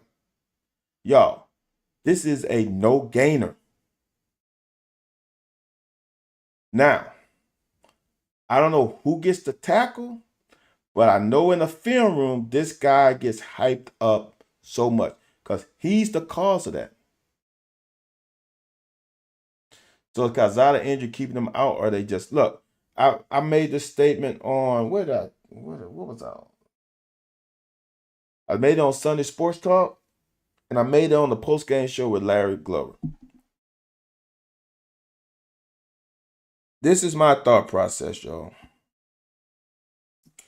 Even if Zach was doing well, playing great ball, and he pulled up injured shoulder this week, if he was playing great football, he would sit.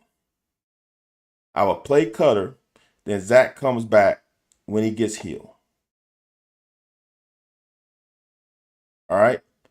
Listen, if Zach was playing great ball with a bump shoulder in week 2, playing Eastern Michigan that lost to Long Island University, he will not play next week.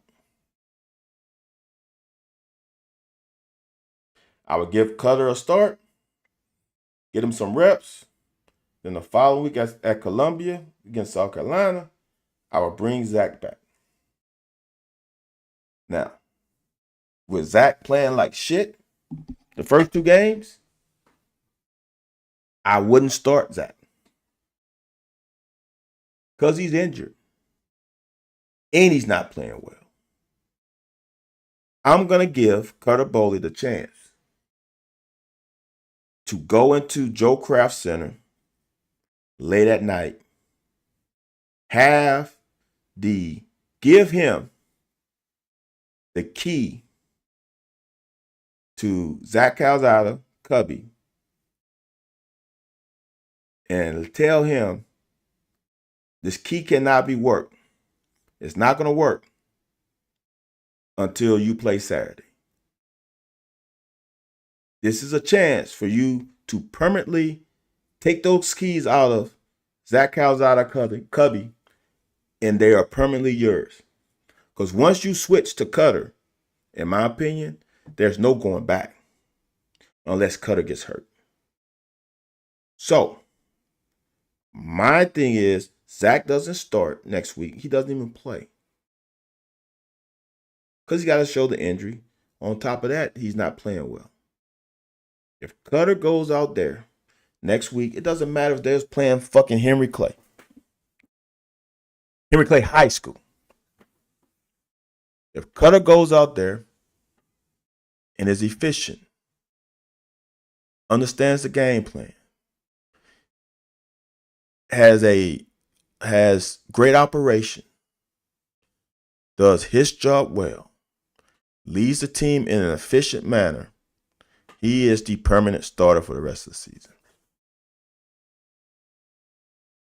It's that simple. This is Cutter, in my opinion. This is the perfect situation for Cutter, who's in the second year of the system. He should understand the system more than Calzada.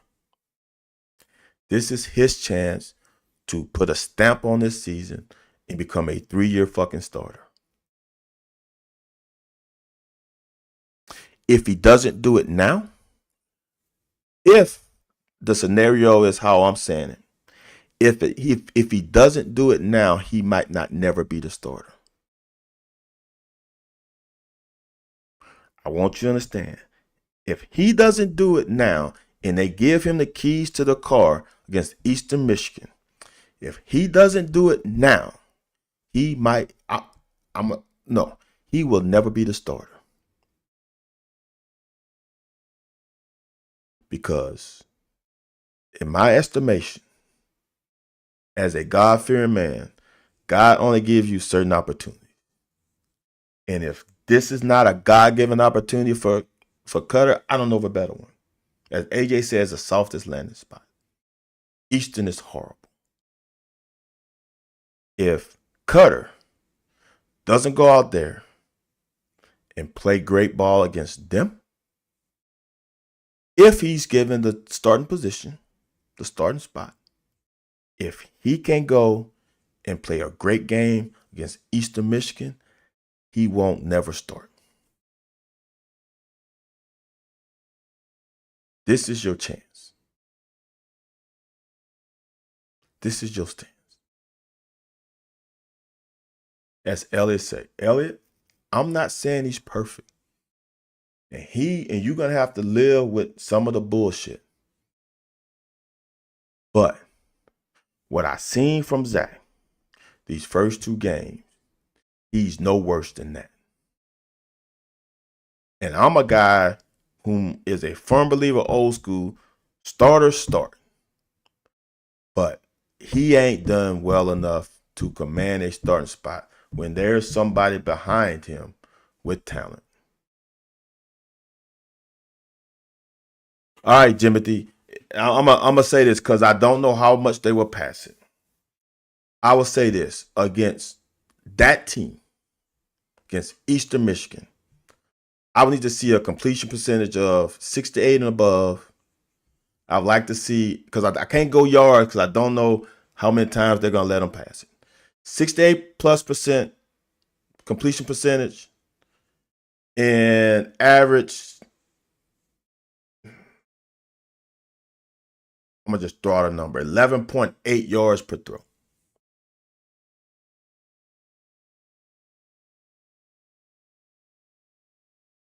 Peanut butter. Here's the thing about extra 4 to 5 minutes. It depends on how it's distributed. It depends on how it's distributed. If it's after 3 and outs, no.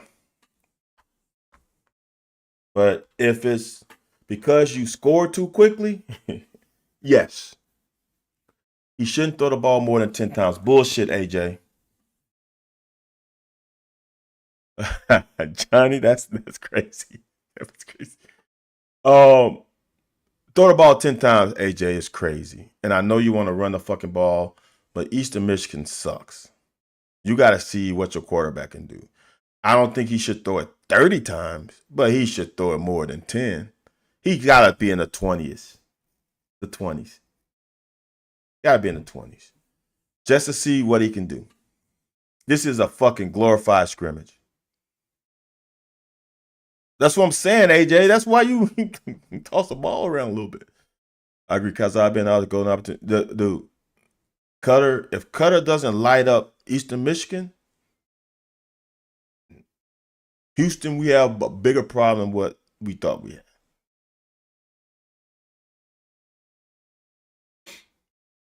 So this is a great play by Saunders, great pursuit.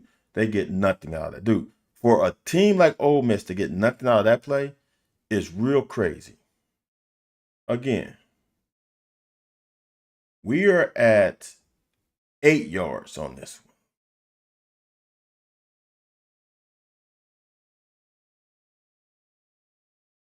And we just backpedal too much. Now, the 8, you got to get a little bit more into it. But if you're going to be at 8, you got to settle probably right there. And our reaction is slow. That guy stops right there. His head turns around, and we take like 3, 4 more steps. We are right now 7 yards. That's way too far between you and him. You start at 8, and he only ate 1 yard of your cushion? Nah, that's too much. So now, when you're in this situation, you got to keep closing the gap, attack this outside shoulder, and turn them that way. Because it's a hard in space, tackling a receiver one-on-one is hard. But if you force him to turn, look at this guy here. He's coming with ill intentions.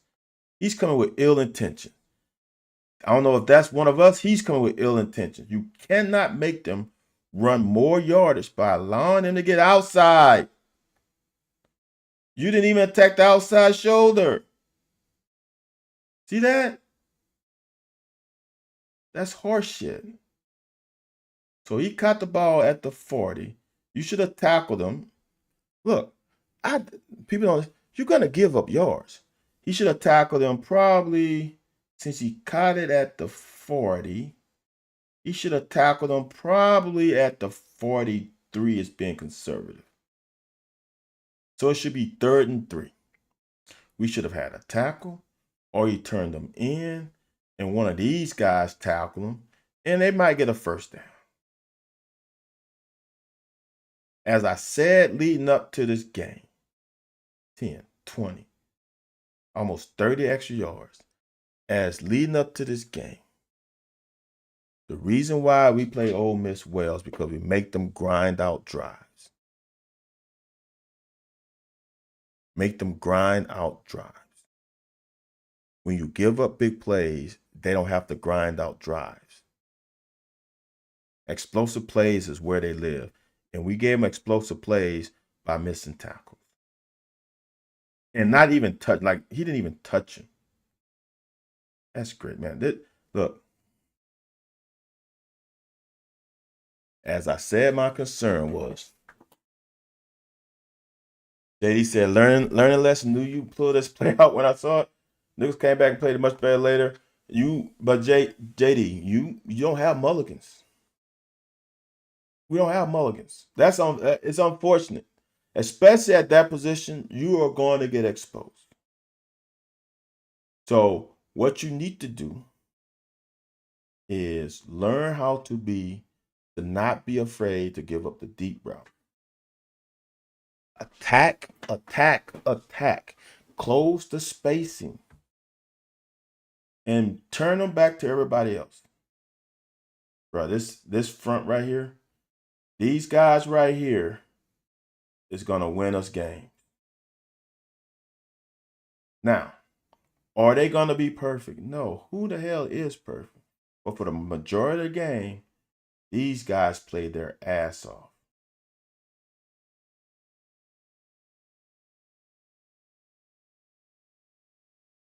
You got both linebackers with no one at their feet. I don't know which one is this. I think that's Afari. Afari almost overran it.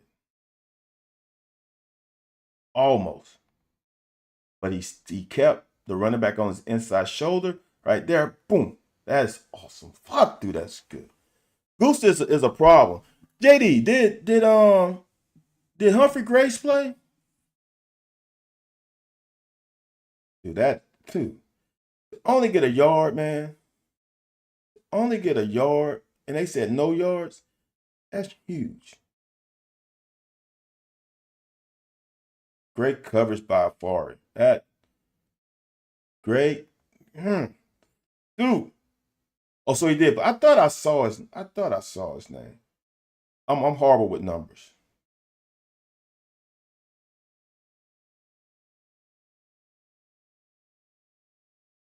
So we went a little press into the boundary. Good coverage. Incomplete. Get off the field. 3 and out. Holy moly. 3 and out. Now we got to get offensive ball. Get offensive ball in a good spot. That's a bowl game defense. Said I wouldn't make a call until week 2. I've seen that defense is good enough to get us to a bowl game. Now, them other okay, got it. Grace is number 11. Okay. All right. See, now I'm you know what? I'm not gonna remember, Jeff, but maybe I can. Grace, who was Ripka number 11? Was number 90 last year? AJ. Oh, that's another thing. That's another stat I wrote down. Hold on. Let me find my sheet. I think our average starting field position was better than theirs.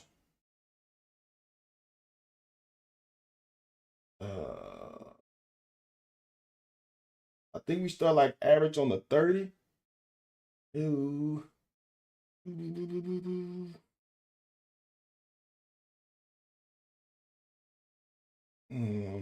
Shit.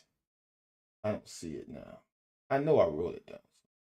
If y'all see where I write stuff on, like I have like a whole bunch of shit. Have you ever written stuff and then you block it and you can't remember which was what goes with what day? I need to be a little more organized. But I think our average start. Oh, I found it. Our average start position was the 35. Theirs was the 28.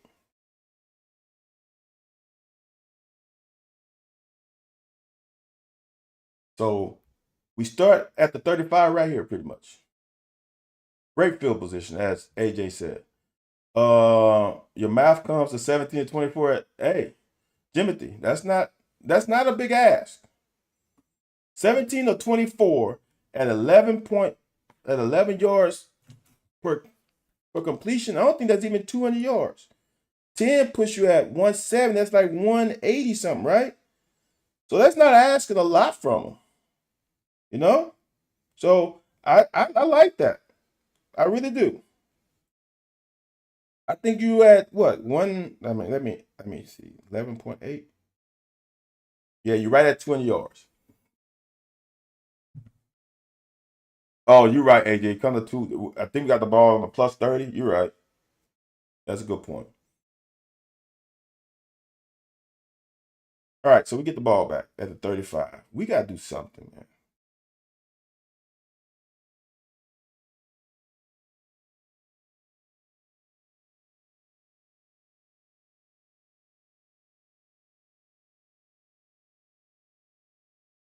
What's that? 3 yards? 4 yards? AJ would love this. 4 yards. Farmer has to get out there, though. Farmer's got to go touch somebody. Farmer got to go. Man, Braun is a man. Braun. Oh, shoot. Touch. Yeesh. Not that one. Sorry, y'all. I got to touch the wrong button. All right. Braun is a beast. Now we gotta get Farmer out there to go touch somebody. Go touch that DB. All right. Or turn up and touch this linebacker. And allow, I think this is Dowdle, to beat that guy. In this conference, one guy should not be able to attack you. See? AJ said Lee Barker, you keep rolling. Should have rolled to right there. Let the running back take care of him. But as we still get 4 yards.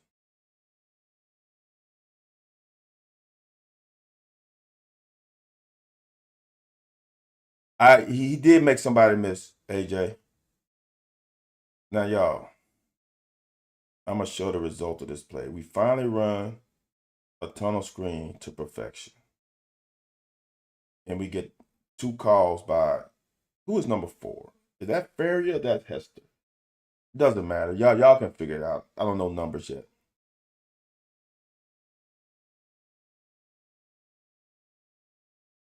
The outside receiver, number 4. And this is from the start of play, y'all, pretty much. You can't point to say you are at the line of scrimmage and think the ref is going to give it to you. Hester, you got to turn your head and ask him. And he's going to determine if you're on or not. If you're not, he's going to say you need to move up. So you pointing doesn't dictate you're on the line of scrimmage, especially when the line of scrimmage is the black line and you are a full 1 yard off. That's not on. That's not on Bush. That's not on Stoops. That's not on Washington. That's on Hester.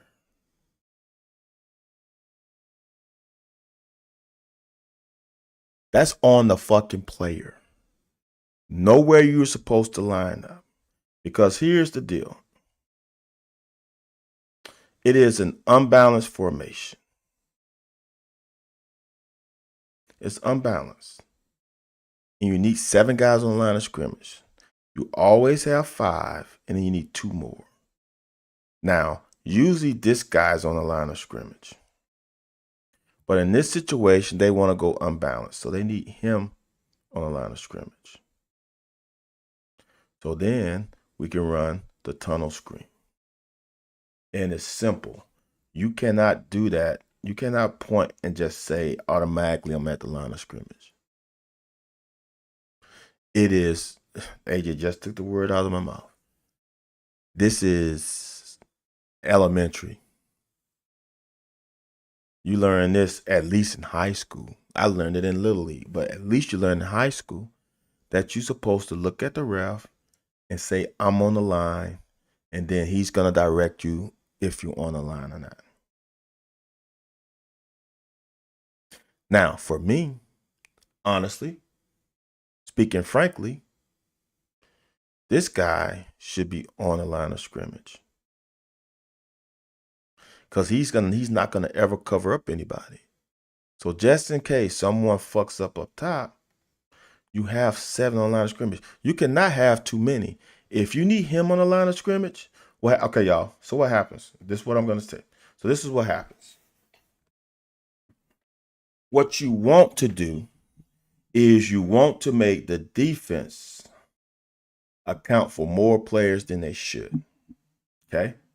So when he's on the line, he's on the line. If this guy and this guy on the line, this guy is ineligible because he's covered up by this guy.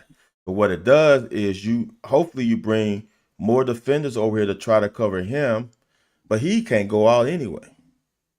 All right. So in this situation, why don't you line him here? And so now you're guaranteed. Unless you're going to send him in motion, which we don't. So what happens is if you put him on the line of scrimmage, now you have 7, and now he can go in motion if you want.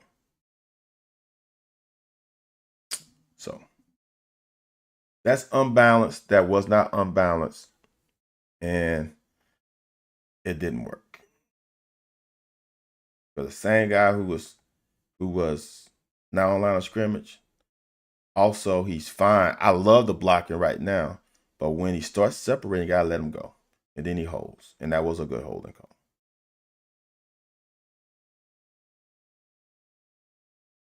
So now we get 2nd and 11. Shit. We finally got a down screen to work, and we fucking get a penalty. Now, y'all, Burton gets abused, right? He gets abused a little bit, and that's hard when it's coming up the seam. But in this situation, yeah, if the OGs of watching with style know that I preach climbing the pocket. If he climbs the pocket here, because everybody else does a pretty good job. It's not that it's going to be plays where somebody's going to get beat. They're one-on-one. If he would have climbed the pocket instead of running, because what he does, you got a double here. When he runs this way, this double team is pushing him into where he wants to go. If he goes straight up more, he can find voids. And then he can find another void. But then he can find a void here. Like, running out the back of the pocket is the worst thing you can do.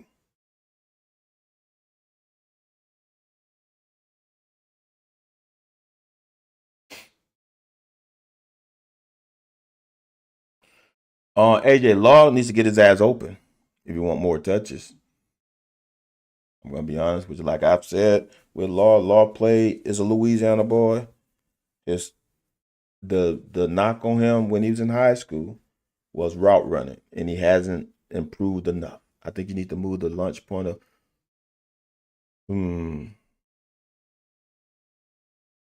I hear you, AJ. What if the O-line can't handle a half roll? I'm just asking. It shouldn't be a problem. What if Calzada don't like to throw on a run? Calzada can change the launch point on his own by fucking climbing the pocket.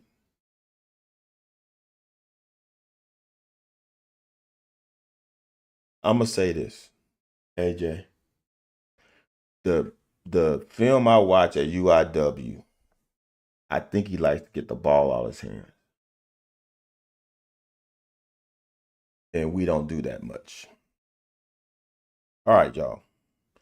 This is the perfectly set up screenplay. But, oops, I didn't press pause. This is perfect. You cannot call it at a more perfect time. But as a running back, you have to be patient. Once you catch it, you got to look for offensive lineman. All right, we got a pancake here. Now you got to identify that one, and you got to identify that.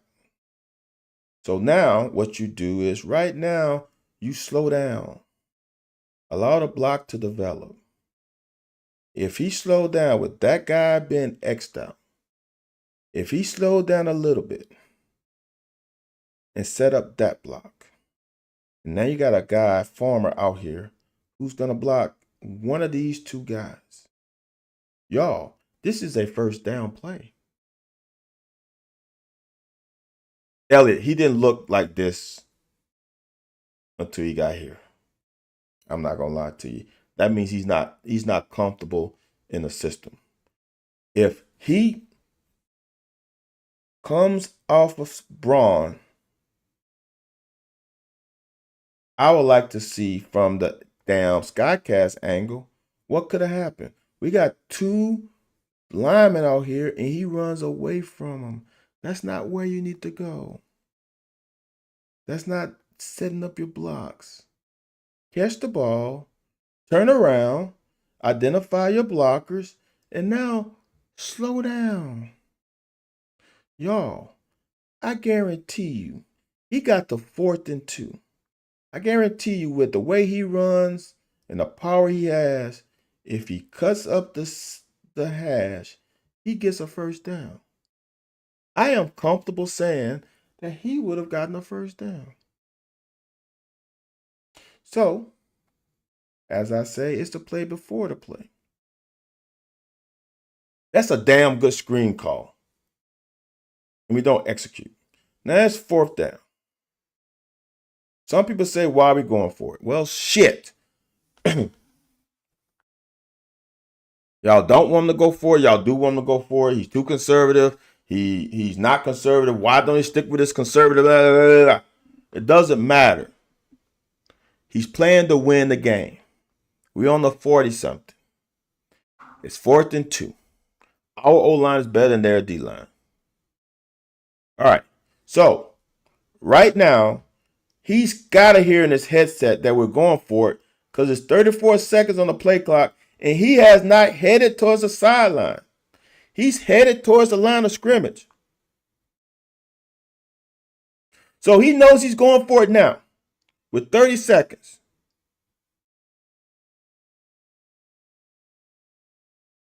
That was, whoa, I missed something. I've heard a story about when Nick Foles taking over for that Eagles Super Bowl. OC asked him, what plays do you love? What plays do you hate? And OC said, I can't guarantee we're always going to run the plays you love, but we'll never run the plays you hate.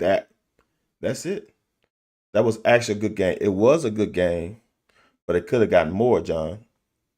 And that is a player's ability to execute and not be impatient. I don't want to, when I make a call and I make the perfect call for for their defense, I need to maximize yards. I don't need no fucking good game. I need to maximize the yards and get a first down. What's up, JD? All right. So this is the thing, y'all. No matter if you agree or disagree with this decision, this man on the sideline, the head honcho, the $9 million man, made that decision before 34 seconds.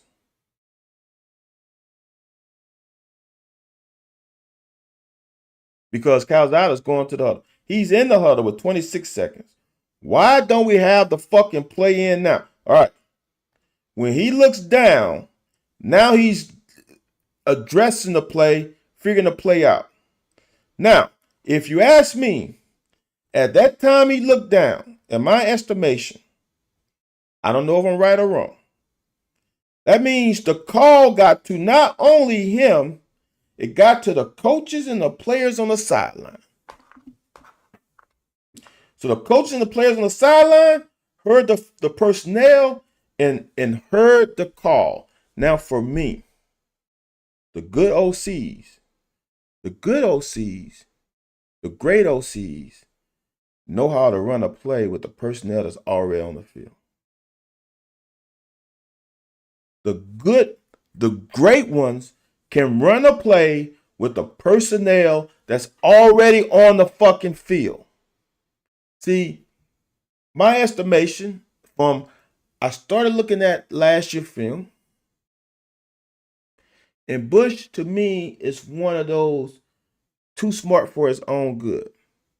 He tries to make the perfect call for the perfect situation. There's no fucking such thing as a perfect call. Especially when you're dealing with these knuckle fucking heads. Like, you just can't, they're not robots. This is not Madden. So, in this situation, when a coach says we're going for it, stick with these guys. You know why? So then they can't sub.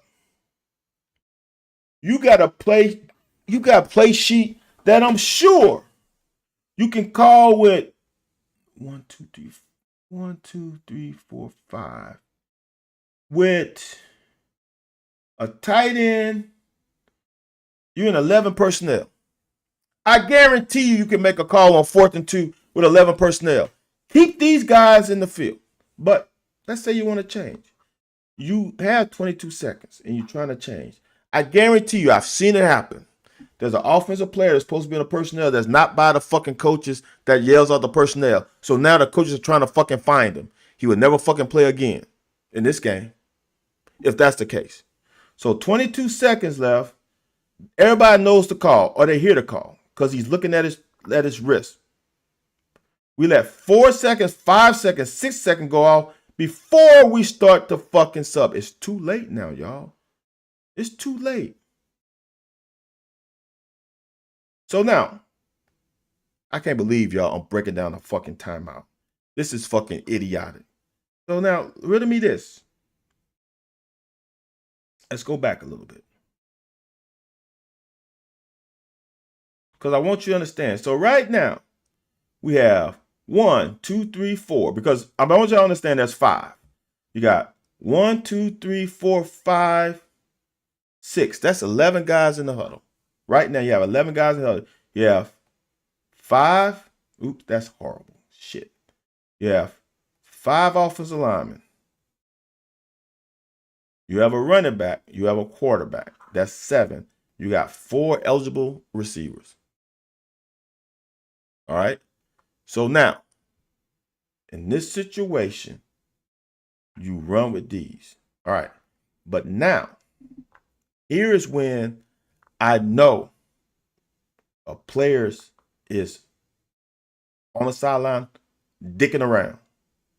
Because when Dowdle goes out, you lose one, you gain one.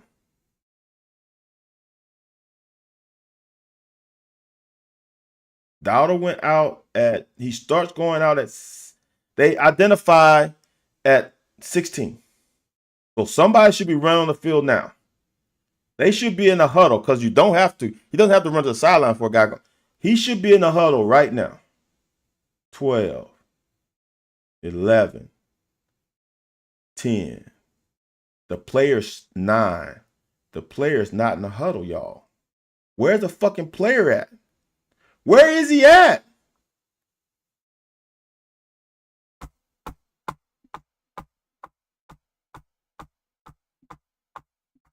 See, y'all want to say, is it coaching? Sure.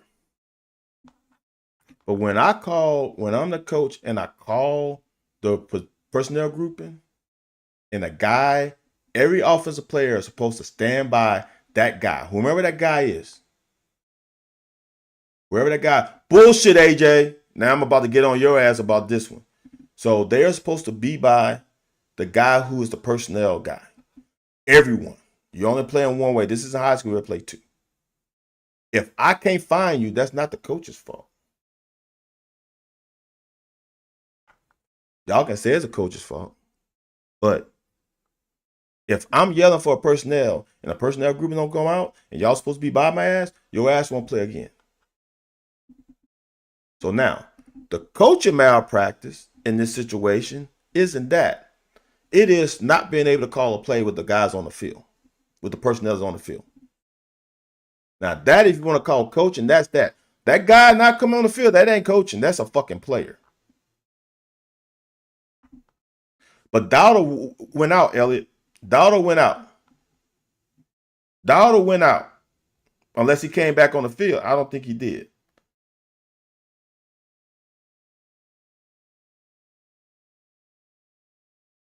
That's Dowdle right there. And he left. He sprinted off the field. Now, he sprinted back on. That makes it even worse.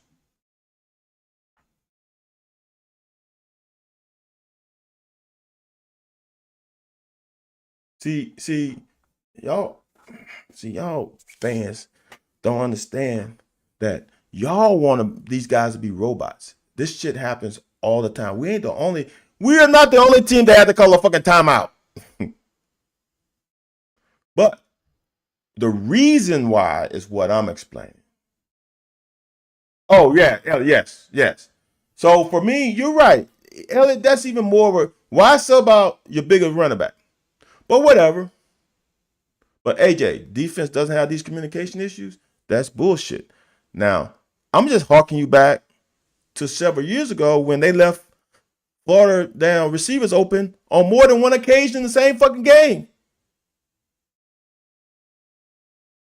We've had to call many timeouts because of not the right players in the game. But here's the thing, though. Here's the thing.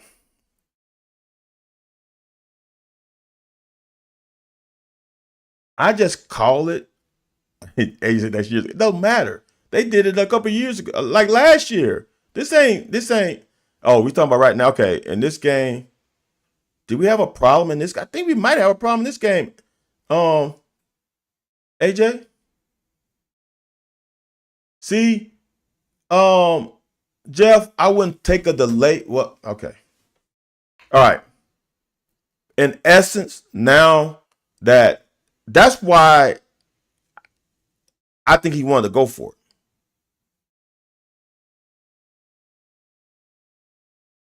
I think he wanted to go for it. And when it got down, he didn't say, okay, I still think he wanted to go for it. Then he was like, I think they talked him out of it.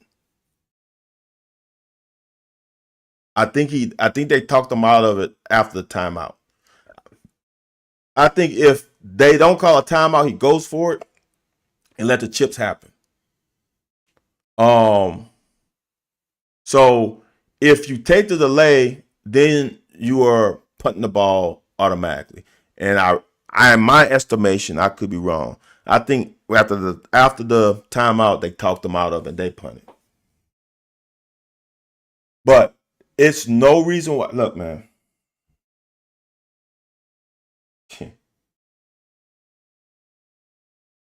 Calling plays are not easy. And people take it for granted. That's why you get, for example, I'm gonna piss everybody off. Let's go to fuck like Josh Heupel, for example.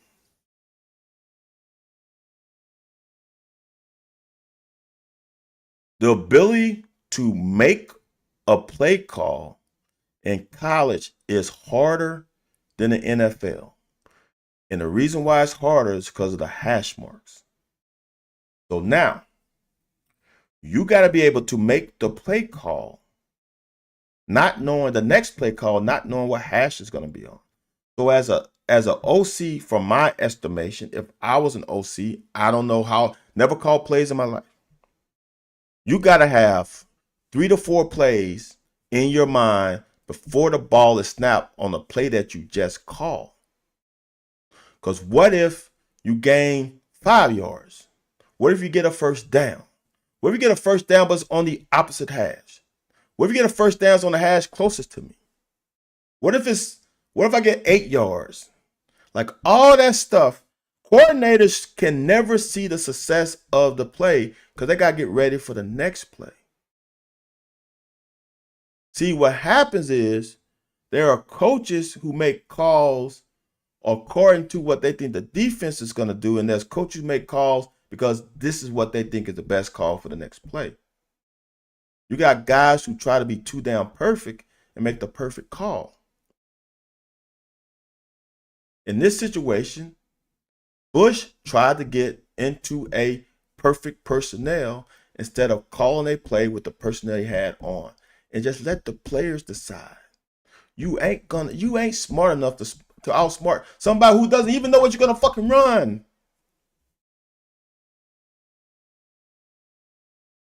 Shit. If you call a timeout, you should go for it. I agree. That's what I'm saying, AJ. Why would you? It really looked like as soon as they got to the sideline with timeout, they had the punt team ready to go. Which begs the question: why do we not have standard hash marks for both? Because college don't want to be in the NFL. JD, this kind of stuff should be covered in staff meetings. Stoops is going off. Oh my God, peanut butter! You don't go on this at staff meetings, brother. Shit. What you do and what you can do is on third down and say, Coach, do I have 2 downs? If I get inside of 3 yards, do I have 2 downs? I will say this. Something was discussed because Stoops made that decision pretty damn quick that they were going for it. It could have been he heard Bush call the screenplay and said, like, Bush, look, if we get inside of such yards, we going. And here's the thing that's even worse about this is sometimes you should force the other team to call a timeout. If you know right now you got 2 yards on 4th down, you go tempo and hurry up to the line of scrimmage and make Ole Miss call a timeout. But I want people to understand that calling plays is not easy because you got to figure out so many things before you make a call. However, if personnel grouping is taken off of your plate because you're going to keep the same personnel, now you just dwindle down your play call sheet. because I can only make a call with 11 personnel and 3 wide receivers. So what you should do then is just spread them out horizontally and run zone read or quarterback power. It's 4th and 2. Your O line is better than their D line. Impose your will. Impose your will. If you want to go for it.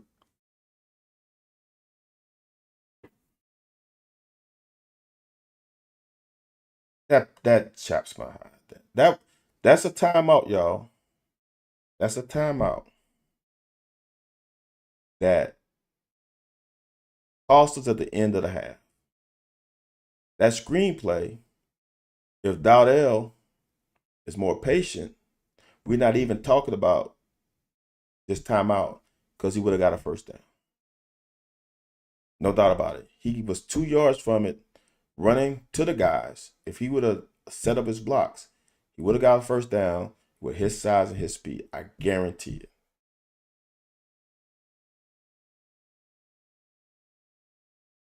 Now, the crazy part about it is that good things happen. So now, here's the difference.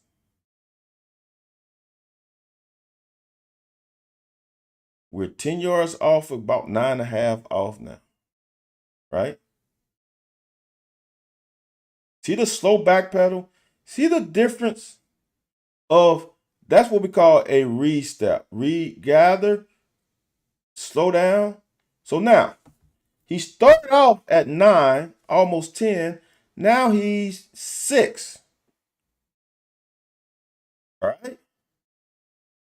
Quarterback hasn't thrown the ball yet, and he almost took a step. Wow. Now, can you see the difference? Can you see the difference? Last time he was like 4 yards away from the receiver, and guess what? Is this not a pretty thing? Did I not say, if y'all think I'm crazy with this, I am a math guy and I have highly studied this. He's 2 yards away. Guess why? He went from, if you want, now we're getting picky. Now he's 9 yards away. So the 28 is 9 yards away. I bet he doesn't get more than 3 yards back. Let's see what he does. 1 yard, 2 yards, 3. What'd I say? 12 yards. 12 yards, good break on the ball. He's a yard away, makes a tackle. Fuck y'all. If y'all thought I was lying, I'm trying to tell y'all. I played at 9. I did all this math already. Because I want y'all to understand this. Now we talking. So when I came to college, I was a quarterback that played defense in high school, but I had to play multiple positions. I had to play multiple positions. I had to play safety some, had to play corner, had to play nickel, had to play all over on defense. So when I got to college, I had to figure it out. So our coach said to line up at 7. That was where I started. And for me, line up 7 didn't give me enough time to dissect the play because I played corner from the quarterback's eyes. So line up at 7, I had to rush a little bit. So then I line up at 8. 8 felt better. Then I line up at 9. Then I start figuring out that all the routes, 10 to 12 yards, they start to break. At least they start breaking down. 10 to 12. So if I line up at 9, they think they have a cushion. And I used to talk to my receiver, what do you, they say, yeah, I feel like I got room. Feel like I can run a short route. Not if I am sitting. So I developed all of this over 3 years that I wasn't supposed to line up at 9. But the great thing about our coaches is if you do it and you do it well, he ain't gonna say nothing. But he wanted you to line up at 7. Everybody else had to line up at 7. I lined up at 9. I know what it will do if you line up at 9 and you're patient. Now, not everybody's able to line up at 9 because not everybody's patient. But if you develop a technique of patience with your pedal, I know without a shadow of a doubt 9 works.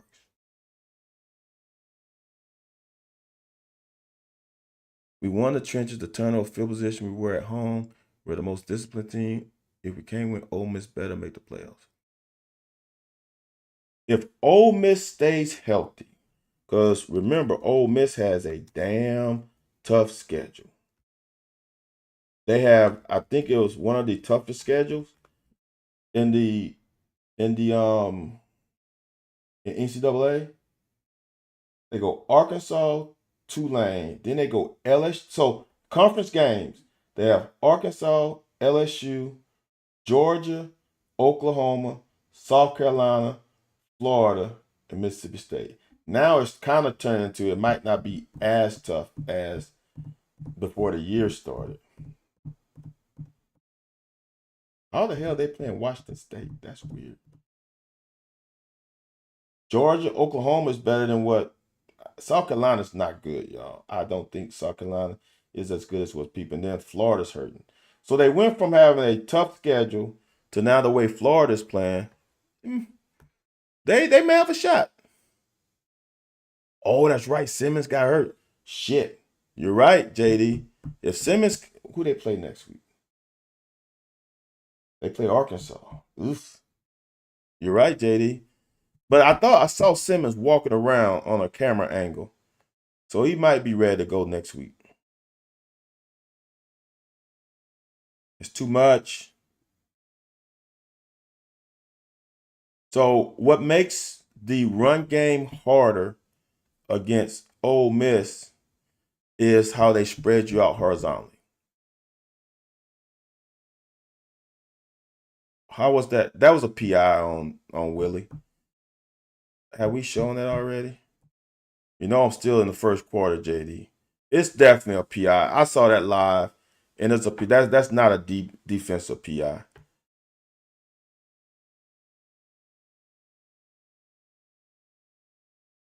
The backup is just a running quarter at peanut butter. It's a difference when you got to play a whole game. Giffen said he could have returned, but he knew they were going to pull some of those runs late. Oh, okay. All right, y'all. This is high level play by Ty Bryant. That's a cornerback playing cover 2 level. That is the flip of the hips, the eyes on the quarterback. Now, I don't know if they're doing a NFL level. It's almost like what we'll call invert 2. They are letting him play man, and we're playing a sort of cover 2. He's playing cover 2 corner, and they run a smash route. He has to be under the sail route, but be able to make a play on the flat. He's not a flat magnet. He got eyes on the quarterback. He opens his hip. Dude, this right here, that flipping of the hips right there is high level.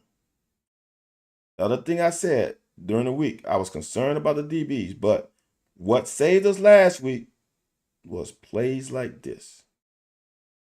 Getting pressure on the quarterback by 2 guys. That's pressure. He did not jump Big Shirley, AJ.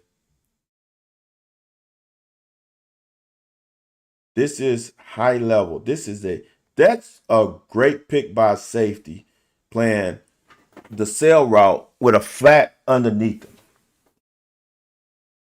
That's high level.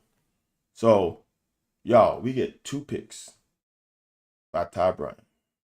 It's nice to have a bad snap, and it's nice to get there, but that's a bad read because he didn't see that safety. And we made them pay for it.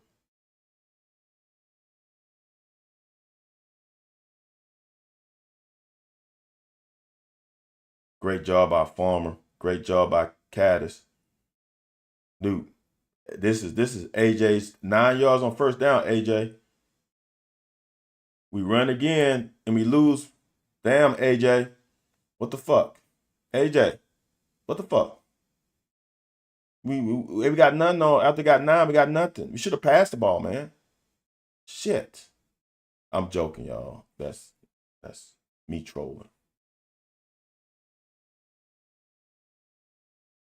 Y'all.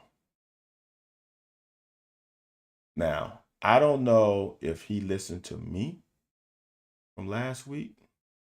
Is number 0 didn't fight for me on that slant route, then I'm not going to throw it to him. From the Skycast angle, which I'm looking this way, Stellato is wide open. And what I mean by wide open, that's by SEC standards. Because what happens is this safety starts to sit. You can't zip it in there, but you can throw it to the back of the end zone, preferably to the top of these of Kentucky. About, I guess that'll be the back, somewhere in here. And it's a touchdown. Because if you watch it from this angle,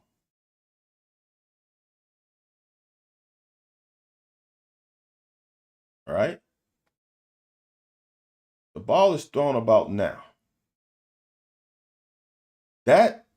This safety, because Calzada is looking there, is starting to drift there. The ball is not thrown yet. The ball is thrown about right now. Right now. He's sitting. Stellato is going by. All he had to do was throw it over his head to the back of the end zone, and that's a touchdown. I guarantee it. See, AJ, I honestly don't see either in that one. I don't see either. I don't think that's either. From a defensive back, I'll be pissed off if they call that. Whoop, lo and behold, jet sweep works. Now, what happens, y'all, talk about this, is we eventually get a touchdown, right? But here's the difference. It's 4:12 left on the clock. Remember that number.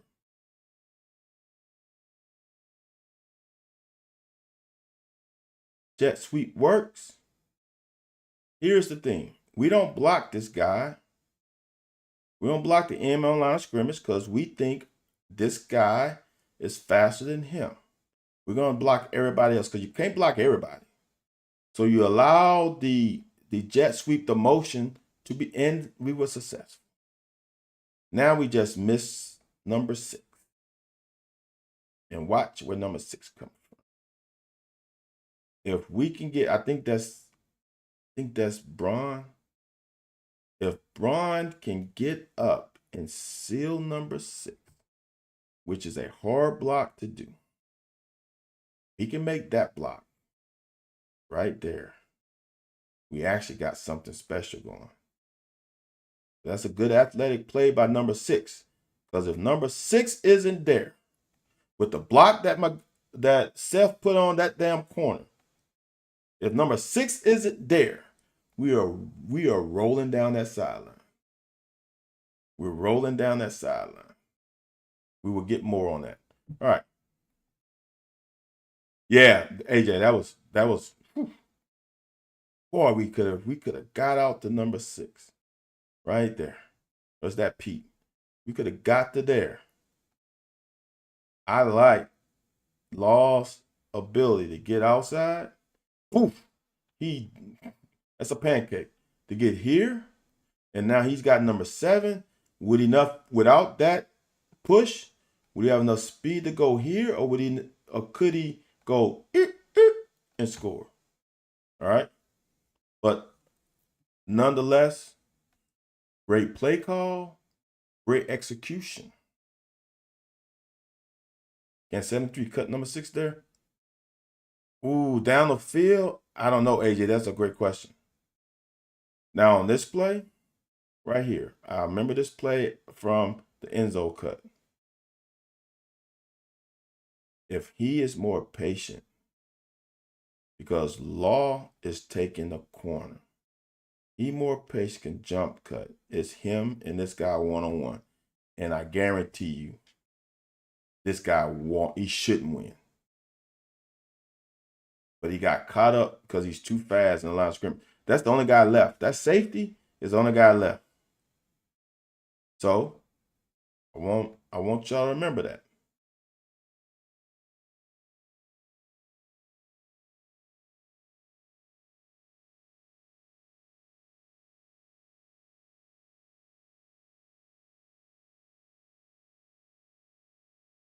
Oh, I remember this now. This is what pisses me off too.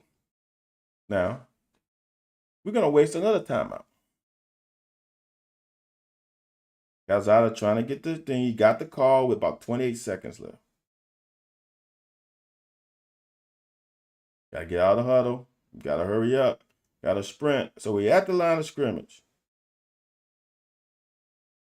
Now, right now, you got to run the ball. You got to run the play that's called. You cannot, with 8 seconds, see how their alignment is and say, oh, I got a better call. It can't. You got to live with what you call. With that time on the clock, you cannot check right now. Just run the fucking play. Now, that one is solely on the coaches. This right here is a coach trying to make a perfect call because he saw how they align. I'm sorry, you can't do it when you're trying to do it with 10 seconds. You cannot do it. You can't. That ship has sailed. Roll with the call that you originally made, and let's see what happens.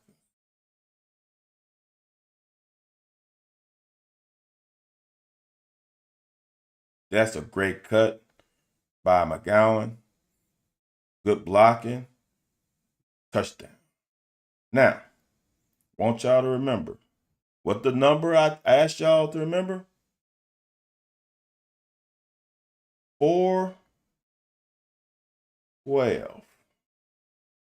That was the chance that he had to throw the ball to Stellato.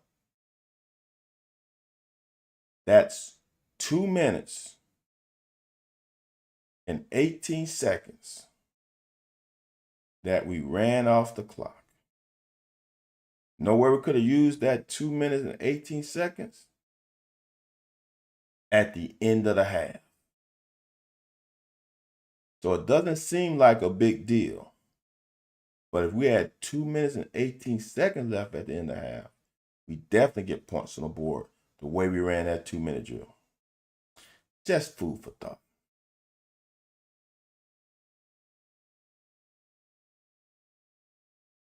And we waste our time. Y'all, I really came close to cutting this one up, but you got to save some plays for live. I want y'all to understand how difficult it is for these guys and him too. When all flow is this way, to stay at home and not try to run over there. Because we don't need to run there because we got these guys over there. That's their job. Watch everybody over there do their job. Watch everybody's over here doing their job. He's coming here. We're fighting for contain. We scraping. Right? So that's their job. Look, we got that hemmed up if they ran over there. Perfect defense. If the quarterback pulls it, that's amazing. He sets the backdoor post. The fence is set. So when a quarterback pulls it, boom. That's so good a defense. I wish I would have put it on a cut up, but I had to save it. This is top flight alignment assignment football. We handled both plays. We handled the, I'm going to call it buck sweep, jet sweep. We handled that. And then we handled the quarterback count for no yards. That's hard to do. Am I crazy? Is it at Georgia the only game that's a sure loss? Oh, that Texas game at home.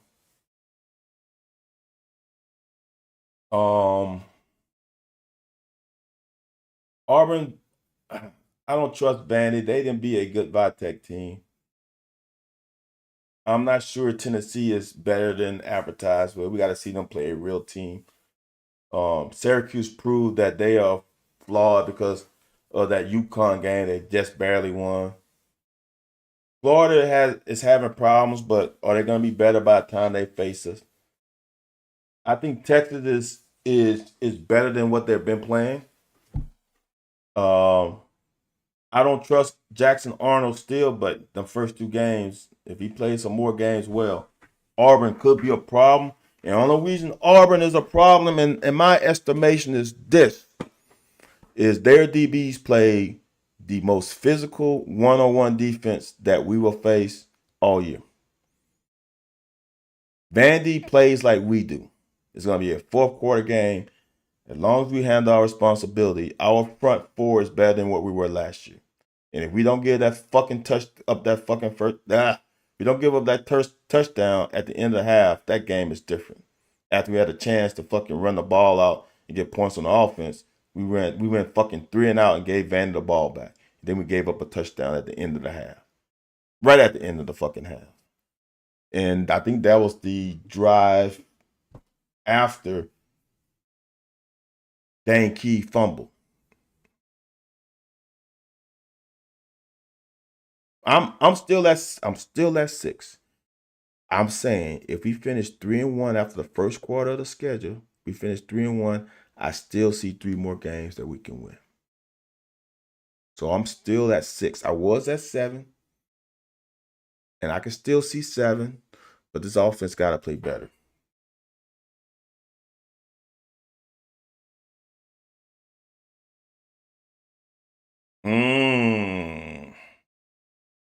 So now, is it not weird? I won't look. My mind is going wild right now.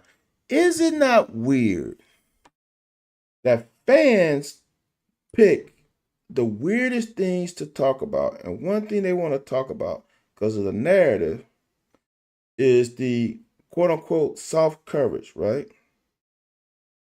But if I remember correctly, I think I sent a tweet. I think. Trying to find the tweets that I sent. But I'll look at the stats. All right. What do you think was the percentage that Austin Simmons passed for? He passed 54%. He was 13 for 24. If I told you that the starting quarterback for Ole Miss would pass for 54%, you would be happy. AJ, I know, man. It's freaking ridiculous, man. It's ridiculous how people talk. AJ said, I was told the season was over Saturday. It's bullshit. And South Carolina is not a must win either. It'll be a great win. It's not a must win. It's not a must win. We need it though. If you win next week, which should be a foregone conclusion, you win next week and you win Columbia, and don't you have a bye week? Don't we have a bye week? Then we get a bye week. I'm looking.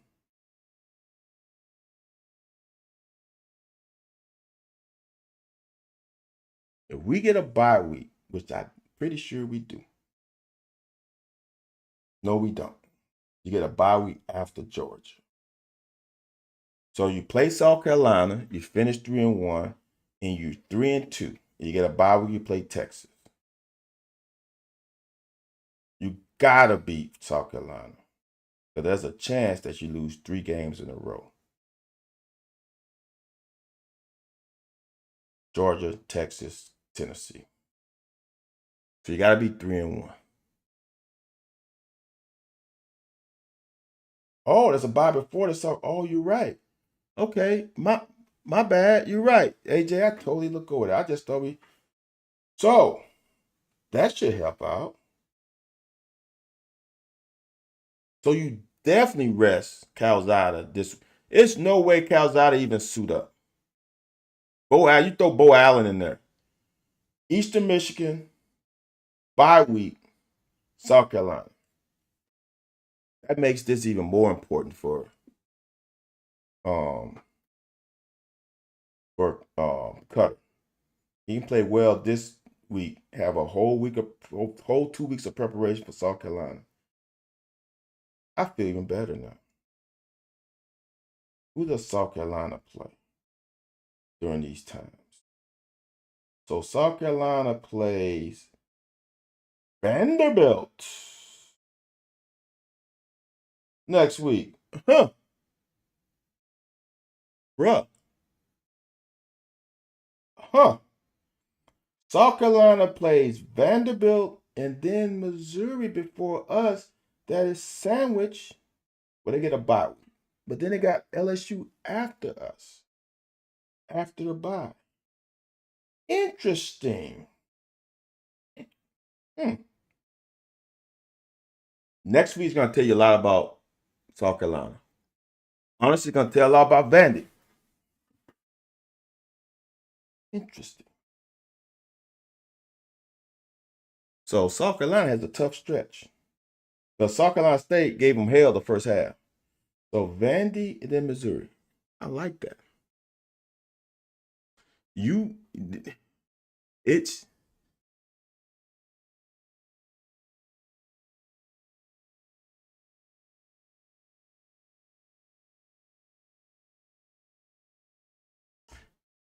hard, man. See, that makes losing to Ole Miss even worse.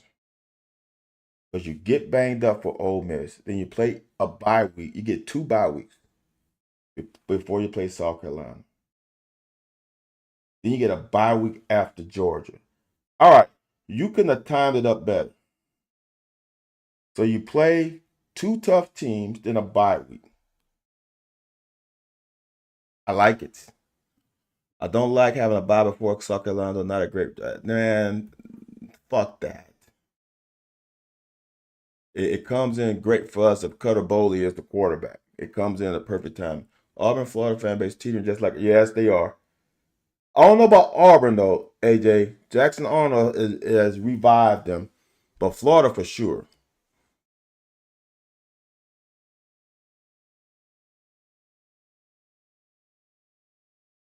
If Florida loses next week, who does Florida play next week? Florida plays. No, they don't play next week. Whoa, they do. They play LSU this week. Yee. Okay, y'all. I'm with you. Florida plays LSU, Miami, a bye week, and then Texas. It can be rough. Then they play Georgia before us, and ooh, you're right. Florida can be, it can be rough. No buys. We ain't in a tournament bracket. I'm, I'm, I'm okay, JD. I think we might need the bye week early. And the reason why I say that is if we use it right, we can straighten some shit out after next week because we ain't hitting on all cylinders offensively. So maybe it's a time for us to reflect and make some better decisions. All right. So 3rd and 9, we got to get off the field. Oh, and we get a pick. Y'all, and I know Ty Bryant is the recipient of these plays, but this is guys sitting in laps of the quarterback. And this is so if fans were not sure about the D line because we played Toledo last week, there's 2 things I have to tell you. Toledo went and whipped Western Kentucky's ass.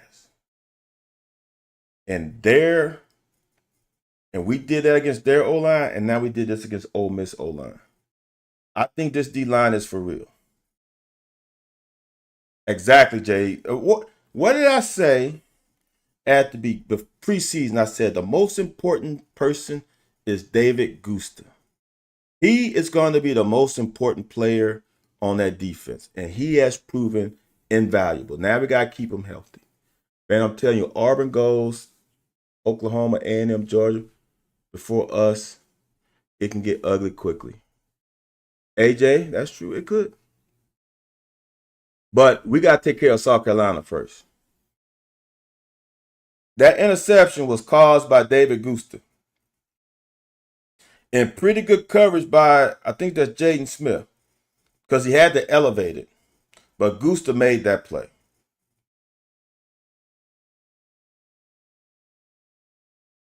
I don't understand why we have to bounce it out. See, for me, it's straight ahead and then you go there because we got a block here, we blocking here, and we got that seal. Why are we going outside to where these 2 guys are blocking? We should not have bounced that at all. Should not have bounced. That's not on the O-line. That's impatient. See, I got to talk about this. So right now, when you get the ball, you should never be at 100%. He is running full speed right now. You should be easy to the hole. Read the blocks. The alley is right there. That's the alley. Now that might not be where the ball's supposed to go. But that is the alley. So you went outside, and that's where we're blocking Big 90, whatever he is. And he makes a play that shouldn't have been made.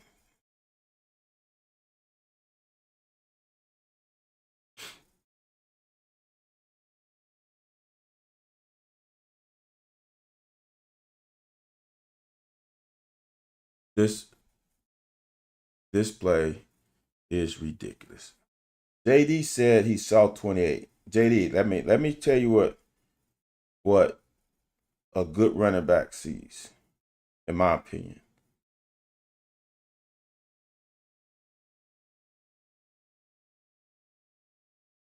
This is 28. That's 28. All right, JD. If he thought 28 could tackle him, he's not a good running back. Because even if 28 gets him, as AJ says, we should get 3 to 4 yards. There's nothing outside, especially when you know where your guys are blocking.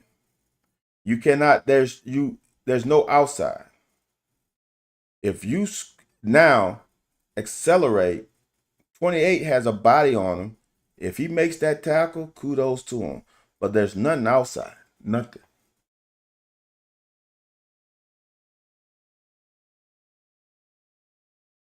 I hear you, JD.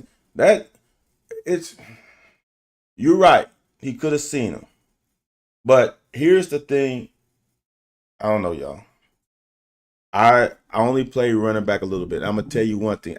You couldn't pay me to play running back.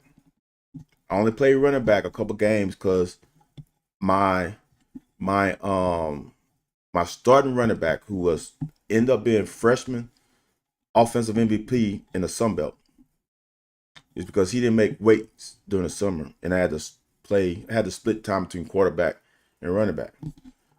You cannot pay me to take that abuse that running backs take. It's a physically it might be the most demanding position, that and linebacker physically, because of the collisions that are taking place. In that situation, you have to. Most running backs have egos. You have to know that he's not tackling me, though. Not Dowdell at the size he is with a guy on him. He ain't tackling. Now, for me, as a smaller running back, I'm bouncing everything outside. This play is ridiculous. I'm not going to talk about it now. I'll talk about it for the end zone. No fucking sense why he doesn't get this ball out of his hands. All right. I'm going to show you the route. Arrow. Hitch. Find the window. The bad part about it is all three of them are open. Exactly, JD. That's exactly. And you know what, JD? I'm going to say it's more Benny style than C-Rod. Benny style. You right. AJ said I averaged 8 a carry in the swamp. You'll be... No, AJ. AJ, I'm telling you. AJ, there's two positions. The position I played in high school. The position I played since the day I touched a football all the way to high school was quarterback. When I got to Kentucky and saw the way Zane Bean and Howard Carter were hitting quarterbacks, I said, I'm good on that shit. I don't want I'm when I played quarterback, I was pretty quick, shifty. I can get in and out. The size of Howard Carter and how fast he can run and his length and the what is the craftiness of Zane Bean. I'm good on playing quarterback. I'm good on that. So you average 8 carries in the swamp. Kudos to you, AJ. I don't want that smoke. Not at all. All right. So I showed the route. So right now, who is he reading? Is he reading him? If he's reading him, he should throw the ball to Caddis. A bar, or whoever that is. Get the ball in your fucking hand. He's open. All right. If you're reading this guy and you think he widens, he's open. Right now. He is so open. He is so open right now. This linebacker tackles him because he knows he's open. Watch. I'm going to just let that play out. Just watch that. Just watch him. He tackles him because he knows he's wide open. No defensive player is tackling a guy who doesn't have the ball. But he knows, without a shadow of a doubt, that he should have thrown it there. So you could have thrown it to his outside shoulder. He's open. Okay. So whatever's going on, he brings his eyes to here. Guess who's open? Watch that linebacker widen. Now he's open. What the fuck? Y'all, it makes no sense how you got a route where there's 1, 2, 3 guys open. When have you seen a situation where University of Kentucky has 3 guys wide open?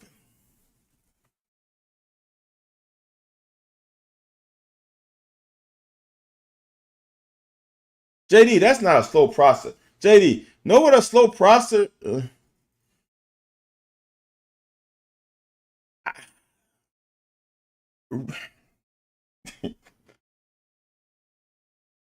This is hard, y'all, because a lot of people out here want to blame Bush, and I'm gonna say this: Bush is not an elite OC. But when you looking here and you are confused, why just not just throw it here? Like, why not just get it out of your hands? I'm JD. I haven't asked your question. I don't know, man. I don't know. Well, see, JD, I can't say the other flat because if you're talking about Dowdle here, he never gets that far over. So I can't put that at 4 because he doesn't to get from to get from here all the way to here is crazy talk. But yes, he is open. But you telling me right now he is looking, what is he looking at? See, that's my thing. What is he looking at? Because he is open now. I'm going to tell you something. That's the 10-yard line. If he throws it to the outside shoulder, he falls to the 7. He falls to the 7.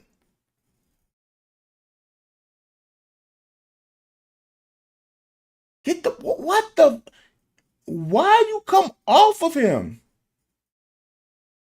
Because look, this is even crazier. First, there's a few things wrong with this. It's clear window. You can't have better sight. It is a clear window. He is in that. He is not blocked by offensive line. He is in the window. But here's the funny part to me. Just watch the action.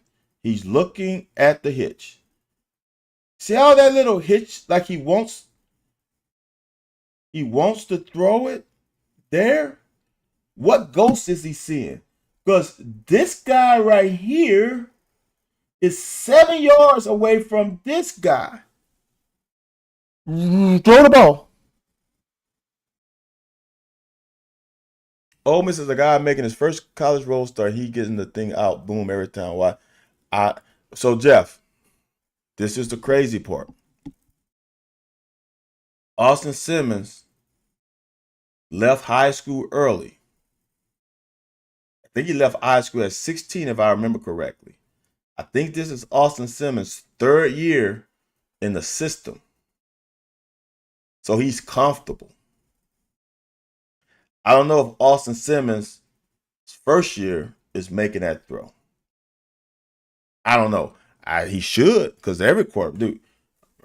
But y'all bitching about Bush Hamdan, give me something where you get a guy who gets 3 guys open, and they open right now. There's no shadow of a doubt that the tight end is open right now. There's no shadow of a doubt that I think that's Ferrier's wide open. There's no shadow of a doubt that coming late, Harley Gilmore makes no fucking sense.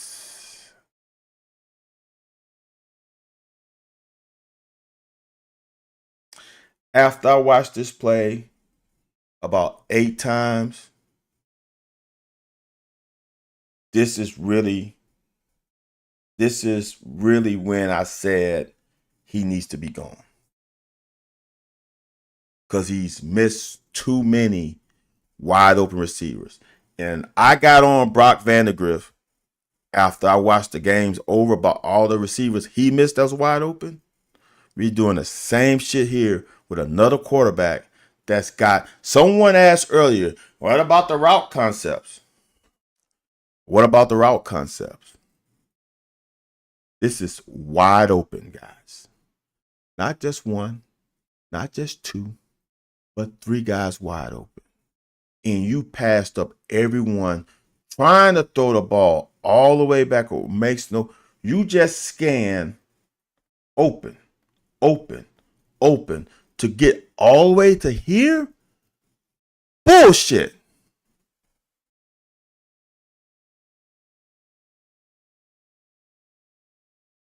Makes no sense, man.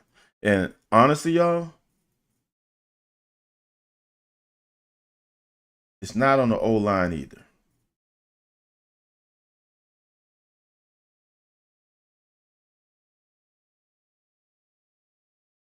He had 3.5 seconds to get the ball out of his hand with 3 guys open. I'm pissed as an old lineman that you didn't get the fucking ball out your hand. So now, what happens is we could have scored a touchdown, but we get 3rd and forever, and we got to settle for a field goal. Now, you can call me what you want to call me, but I'm gonna say this. Let me do this. Defense 10. UK 0. Ole Miss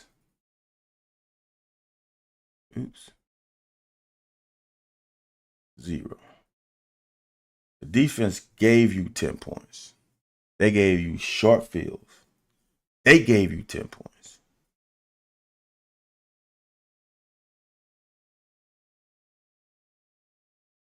Bullshit again.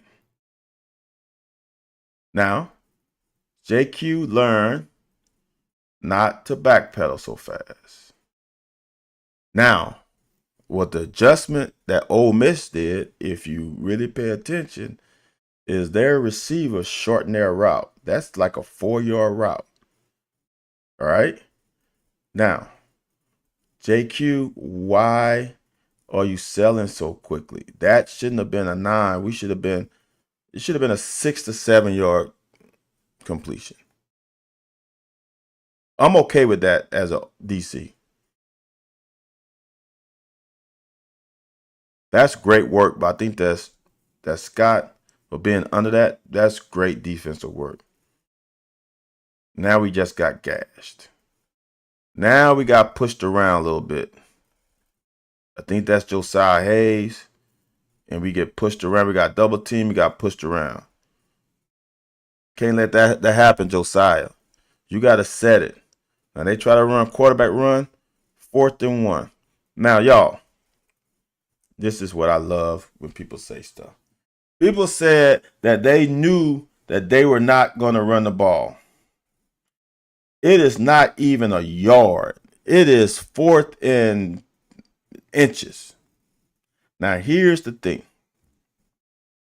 As Coach Smith and Coach Archer would say, y'all didn't earn the right to get off the field. Y'all lost on 1st, 2nd, and 3rd down. If it's 4th and 1, y'all don't earn the right to get off the field. So do your job.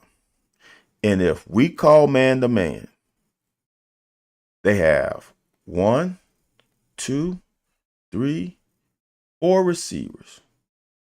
Oh, shit. Hold on, y'all. Hold on. I just noticed something.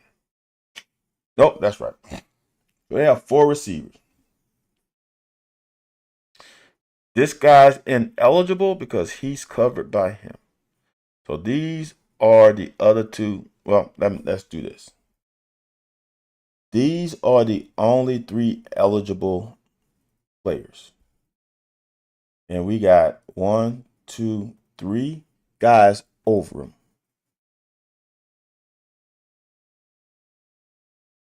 I'm 1,000% honest. It's Lane Kiffin. He's slinging that motherfucker every time the coach, and I'm selling out for the run. I say if they convert this Ole Miss win, it would be Missouri all over again. All right. So, yes, he is covered up. AJ, he doesn't go out. He actually chips on the defensive end. So he chips. And what they do is they run a switch. They switch. He runs in, and he runs out. Now, Jordan Lovett is eyeing down his job. Number 18 isn't. He's worried about the run. You don't have run responsibilities. You have 0 run responsibilities. 0. Because you're playing man. You got to identify the guy you're covering. Now, Lovett, just all he does is he reacts a little too late to the switch route, which is tough. But he gets there. But I'm going to just tell you right now, he fucked up. This guy is open. That's a touchdown. Now, now that's a quarterback. That's another quarterback. That's a 17-year-old. What? No, he's not 17 anymore. That's the however old Simmons is now. He predetermined whom he was throwing it to. Because that's not the open guy. All right. Now here's the thing that Lovett did wrong. Right there, he flattened out his breaking on the ball. If he would have stayed at that angle, he would have been fine. Next thing is you got to tackle. You got to secure the tackle before going for the ball. Now that is a great, now to be honest with you, that's a great catch and great run after. They did that same shit on us last year. Remember the fourth down play they had last year? That was a big play. Just 2 years in a row, they converted fourth downs. The other one last year, like fourth down and long, though. It's a good run by Seth. 2nd and 5.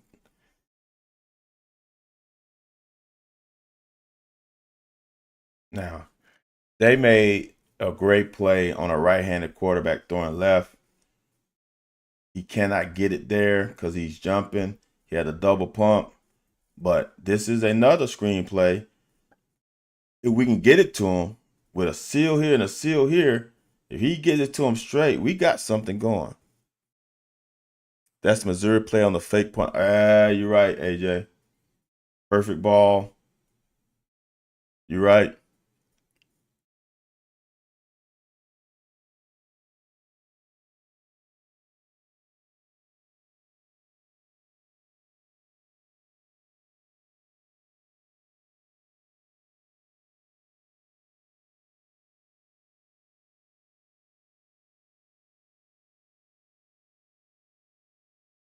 Wide the fuck open. So, for all of y'all complaining about Bush Hamden, it's 3rd and 5. 3rd and 5. Is anybody around this shallow route? Is anybody even close to it? The hash marks are a little over a yard width-wise. He is at least 4 yards away from him. This guy is leveraging him. So, I think that's Jay Hester. Since I learned 4, that's JJ Hester. JJ Hester's wide the fuck open right now. Why are we throwing it there?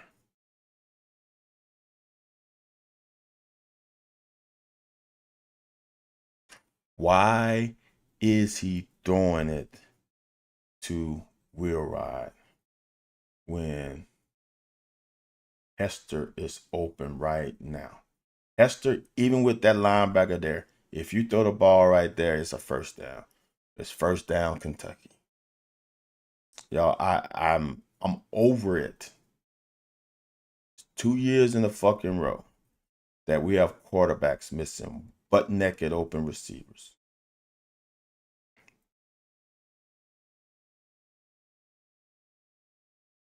I'm not gonna say that, AJ. I don't want to put that out there because he didn't throw it to him. But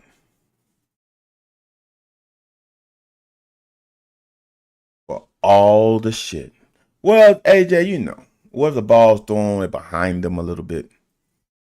What if Hester bobbles the ball? What if? I'm not saying.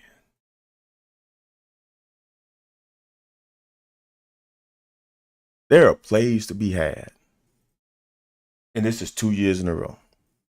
Because Brock was fucking shitty too. And Ole Miss secondary last year gave butt naked open receivers just like they did this year. And we did not make them pay for it.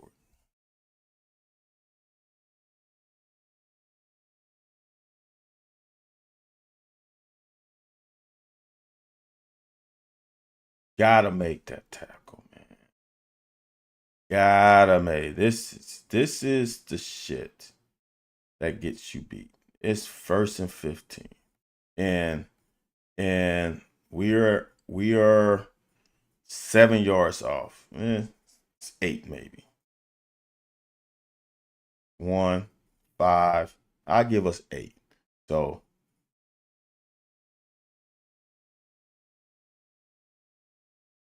you're right, AJ. I just don't want to say that because people say I say too much shit about what could have happened anyway. I don't want to say he'll still be running because I say that a lot, but there's a possibility. JD, all I can do as a head coach is to give you options. You on game day you have to pick who the open receivers are.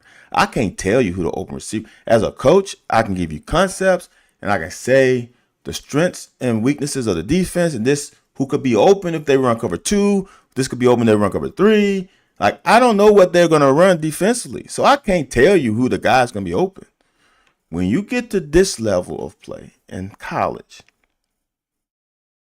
that's 1,000% on the quarterback when there's guys open. Not 10%, not 20, not 50. That's 100% on the quarterback. When you have open receivers, that's on you. I would expect that from Brock. Brock didn't have many reps, not much experience, not much film on him.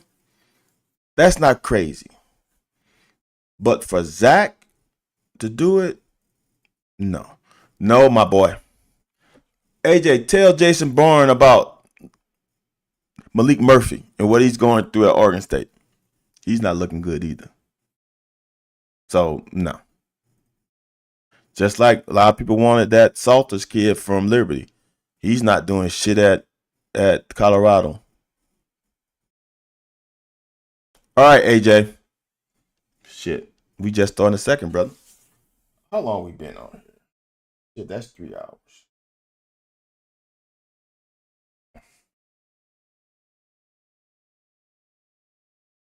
Here we go. So we're at 8. Good break on the ball. You where you're supposed to be. You close the gap. You just got to make that tackle. You just got to make that tackle. Damn. Now, this one, Sack'em Souls got influenced too much up. This is a perfect situation where I want to y'all understand. When you get too far up the field like this, you create a natural running lane. You can't get up that far up the field because that's a natural running lane with a little bit of a hole, but that's where to hustle and get back. Jason, I haven't really. I've watched some, not enough, but he's like what? He's a year away, 2 years away, a year away.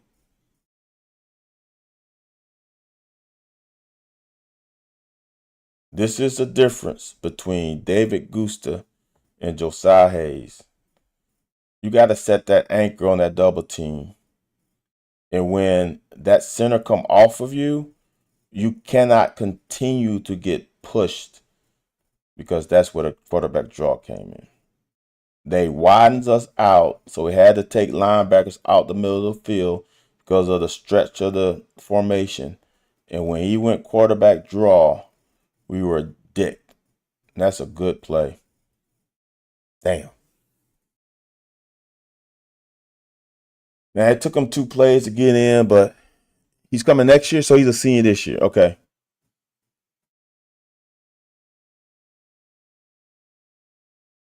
Well, it goes back to Cutter Boley.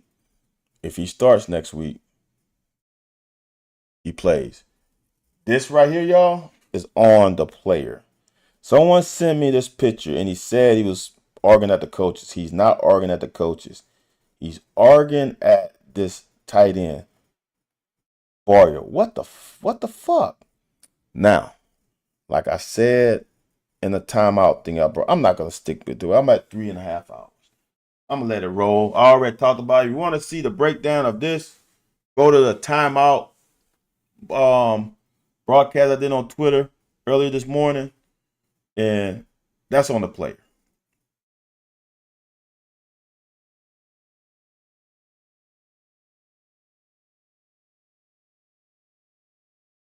Get the ball to him now. This is a great play call. Why are we waiting? Why are we waiting to give him the ball? Now he's too close to the sideline. Good play design. Now we rolling. Now we're getting a little bit of a rhythm. Little bit of rhythm. Run, pass, run again. Getting AJ gone now, but now we're getting 4 or 5 yards a pop. See, now this is a situation that if he didn't drift so much,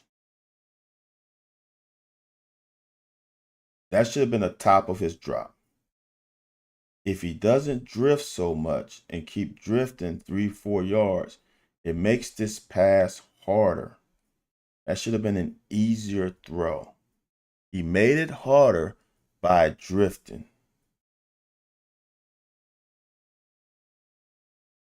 Took the dog and came back to see it. Now, that's not bad on screen. I had something to say, but I don't know, Cluffy. Why? I don't know. He's never shown that a before. Oh, this is the one you're looking for, JD? I mean, AJ? But this is even worse, AJ. If he throws this ball right now in the pocket, I think it's a touchdown. See, when he rolls, he gives guys enough time to adjust. So for the person who said earlier, route concept, this is a great route concept.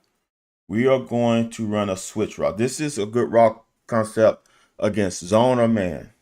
We're going to send Law on an arrow route. There's 3 levels. We're going to switch, run an intermediate route, and we're going to send him on a deep route. So if they're in cover 2, either this corner is going to cover that or cover that. All right. If we're in cover 3, you have a strong safety, he's going to either become a flat magnet or he's going to cover that. There's someone always open. If we're in cover 4, we might check out of it because of trips. I don't know. I can call. Depends on how people run it. You can check out. The other thing is they're in bunch. This is perfect call. You can see Calzada right there. If he throws that ball right now to Gilmore when he's still in the pocket, if he throws it now, it's potentially a touchdown. This guy would not have seen the ball thrown. He would not have been able to react. The only guy that would have seen the ball thrown is him and 26 whom he's run away from. If he throws the ball right now, it's a touchdown. If Hardy Gilmore catches this ball on the top of the numbers, it's a touchdown. JD, everybody only reads half the field. If you hear somebody say some bullshit, they read the whole field, that's bullshit. Everybody reads half. Some people don't even read half the field. Some people read just a defender. But if he throws the ball on time, it's a touchdown. All right, I want you to understand that the ball is thrown in the air probably right now, and that's too late.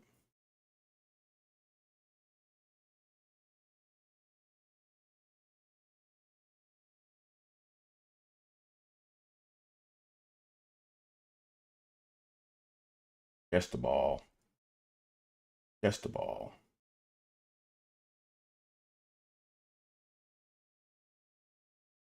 Ole Miss started to bring a little pressure, get a little push up the middle with linebackers.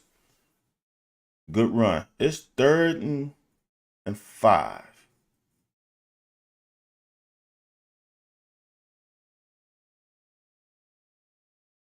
As I remember correctly, there was somebody open.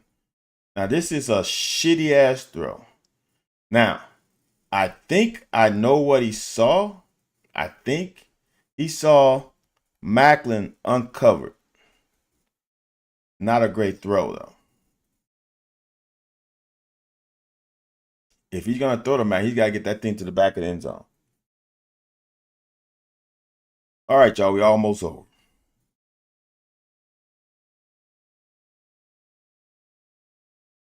Good defense. Good flow to the ball. Make the tackle. Make the fucking tackle. Now, the only thing I can say this is he turned them inside. That's the only saving grace. See, guys, when you turn them inside, someone is coming. So it minimized the game. At least it wasn't a 30-yard game. It was just 15. But we got to make that tackle. But when you don't make the tackle, turn them in to all the rest of your brothers who are coming with ill intentions. Good job by Afari. Afari might, if he can keep this up, he's going to be a Jamin Davis type of pick. Too much. This is the play.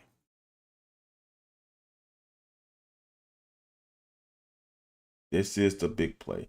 Every big play they had ended in points. And Afari is too slow of reacting, and he gets blocked by the line. I'm sorry, I should point out. Afari is too slow in reaction, and the lineman finally get to him. This is one of the few times the lineman gets to him and he tries to run over the block. If Afari does his job and keep that inside arm free, attack this lineman with his outside arm, this safety makes the play. But when he tries to run around the block, now he has a cutback. If Afari is right here, we make the tackle for about an 8-yard gain. But since he tries to run around the block, out the gate for like a 30-yard gain. Just the little stuff. People make mistakes. But when you make a mistake in this conference, it ends up in a big run. On that one, I think it's Olds that's number 1, right? He's got to keep his outside leverage. I wasn't going to say anything, y'all, but I have to. Olds right now does a great job taking on the block, but he cannot dip his head inside. He's got to stay out. He's got to stay out. Good job by Jordan Lovett. Filling that alley. Good tackle. Now he makes up for it on the next play. That's a great play by number 1 there. That's a great play. Now we're in 3rd and 7. Got to get off the field. That's a great job by that DB of maintaining outside leverage. I think that's Scott. So now we get a field goal. Now, 105, y'all. 17-13, you don't want to do something stupid.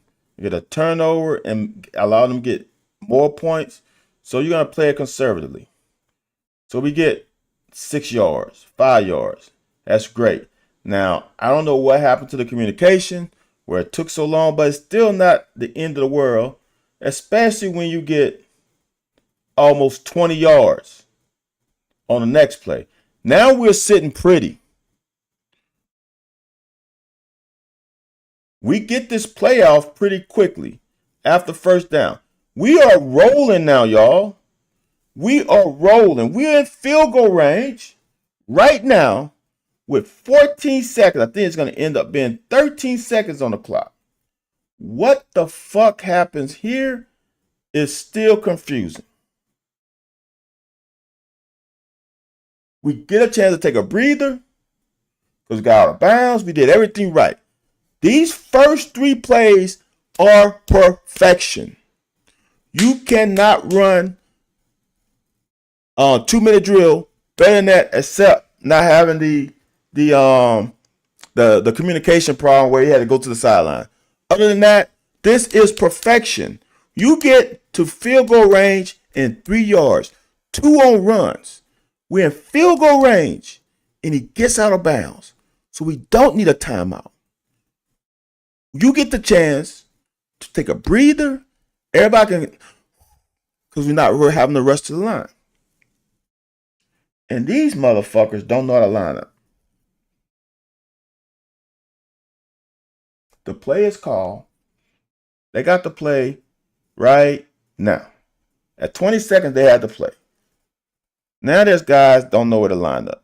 With 15, 14, we still got guys going that way, going this way, going like, come on, y'all. It's not that hard. We don't look. We still don't know what the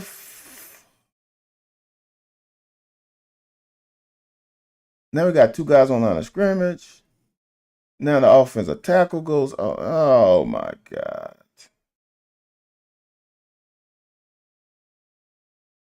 God help me. Then we get a holding call. We went from being right here on a 40-yard line to almost on the other 40. Makes no fucking sense how we couldn't get a play after we did everything by the book. 13 seconds left. Should have been 14. 13 seconds left. Get out of bounds, and you in field goal range, and you go backwards. Make it make fucking sense.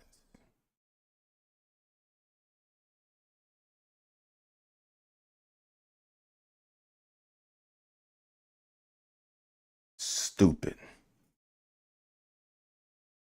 Should have been 17-16 at worst at halftime. At least give your kicker a chance. All right, y'all. I'm not going to keep y'all in longer. It's almost been 4 hours. I appreciate y'all tuning in. I appreciate y'all sticking with me for so long, the ones who stuck with me. If you didn't stick with me and you're going to watch it on later on today, because it's Monday, I appreciate you for that. I'm going to say this. If you want to donate to the Van House Fund, there's a Cash App at the bottom of the screen. Cash App, $ LA Bluegrass. If you want to donate to the cause, always donate. Second half, Cam is tomorrow, 9 p.m. Eastern Standard Time. Cam is the same all the time unless I say something. And some can't happen. It's Sundays and Mondays, 10 p.m. Eastern Standard Time, 9 p.m. Central Standard Time. John, if you wouldn't have asked all them damn questions at the beginning of the damn broadcast, I wouldn't have been down answering questions for an hour. That's your fault. I'm joking, y'all. I love the interaction. It makes all this more fun than me just going over plays. But again, it's getting late. I appreciate y'all. Thank y'all for joining. Thank y'all for taking out the time. And I'll see y'all tomorrow. Same time, same station.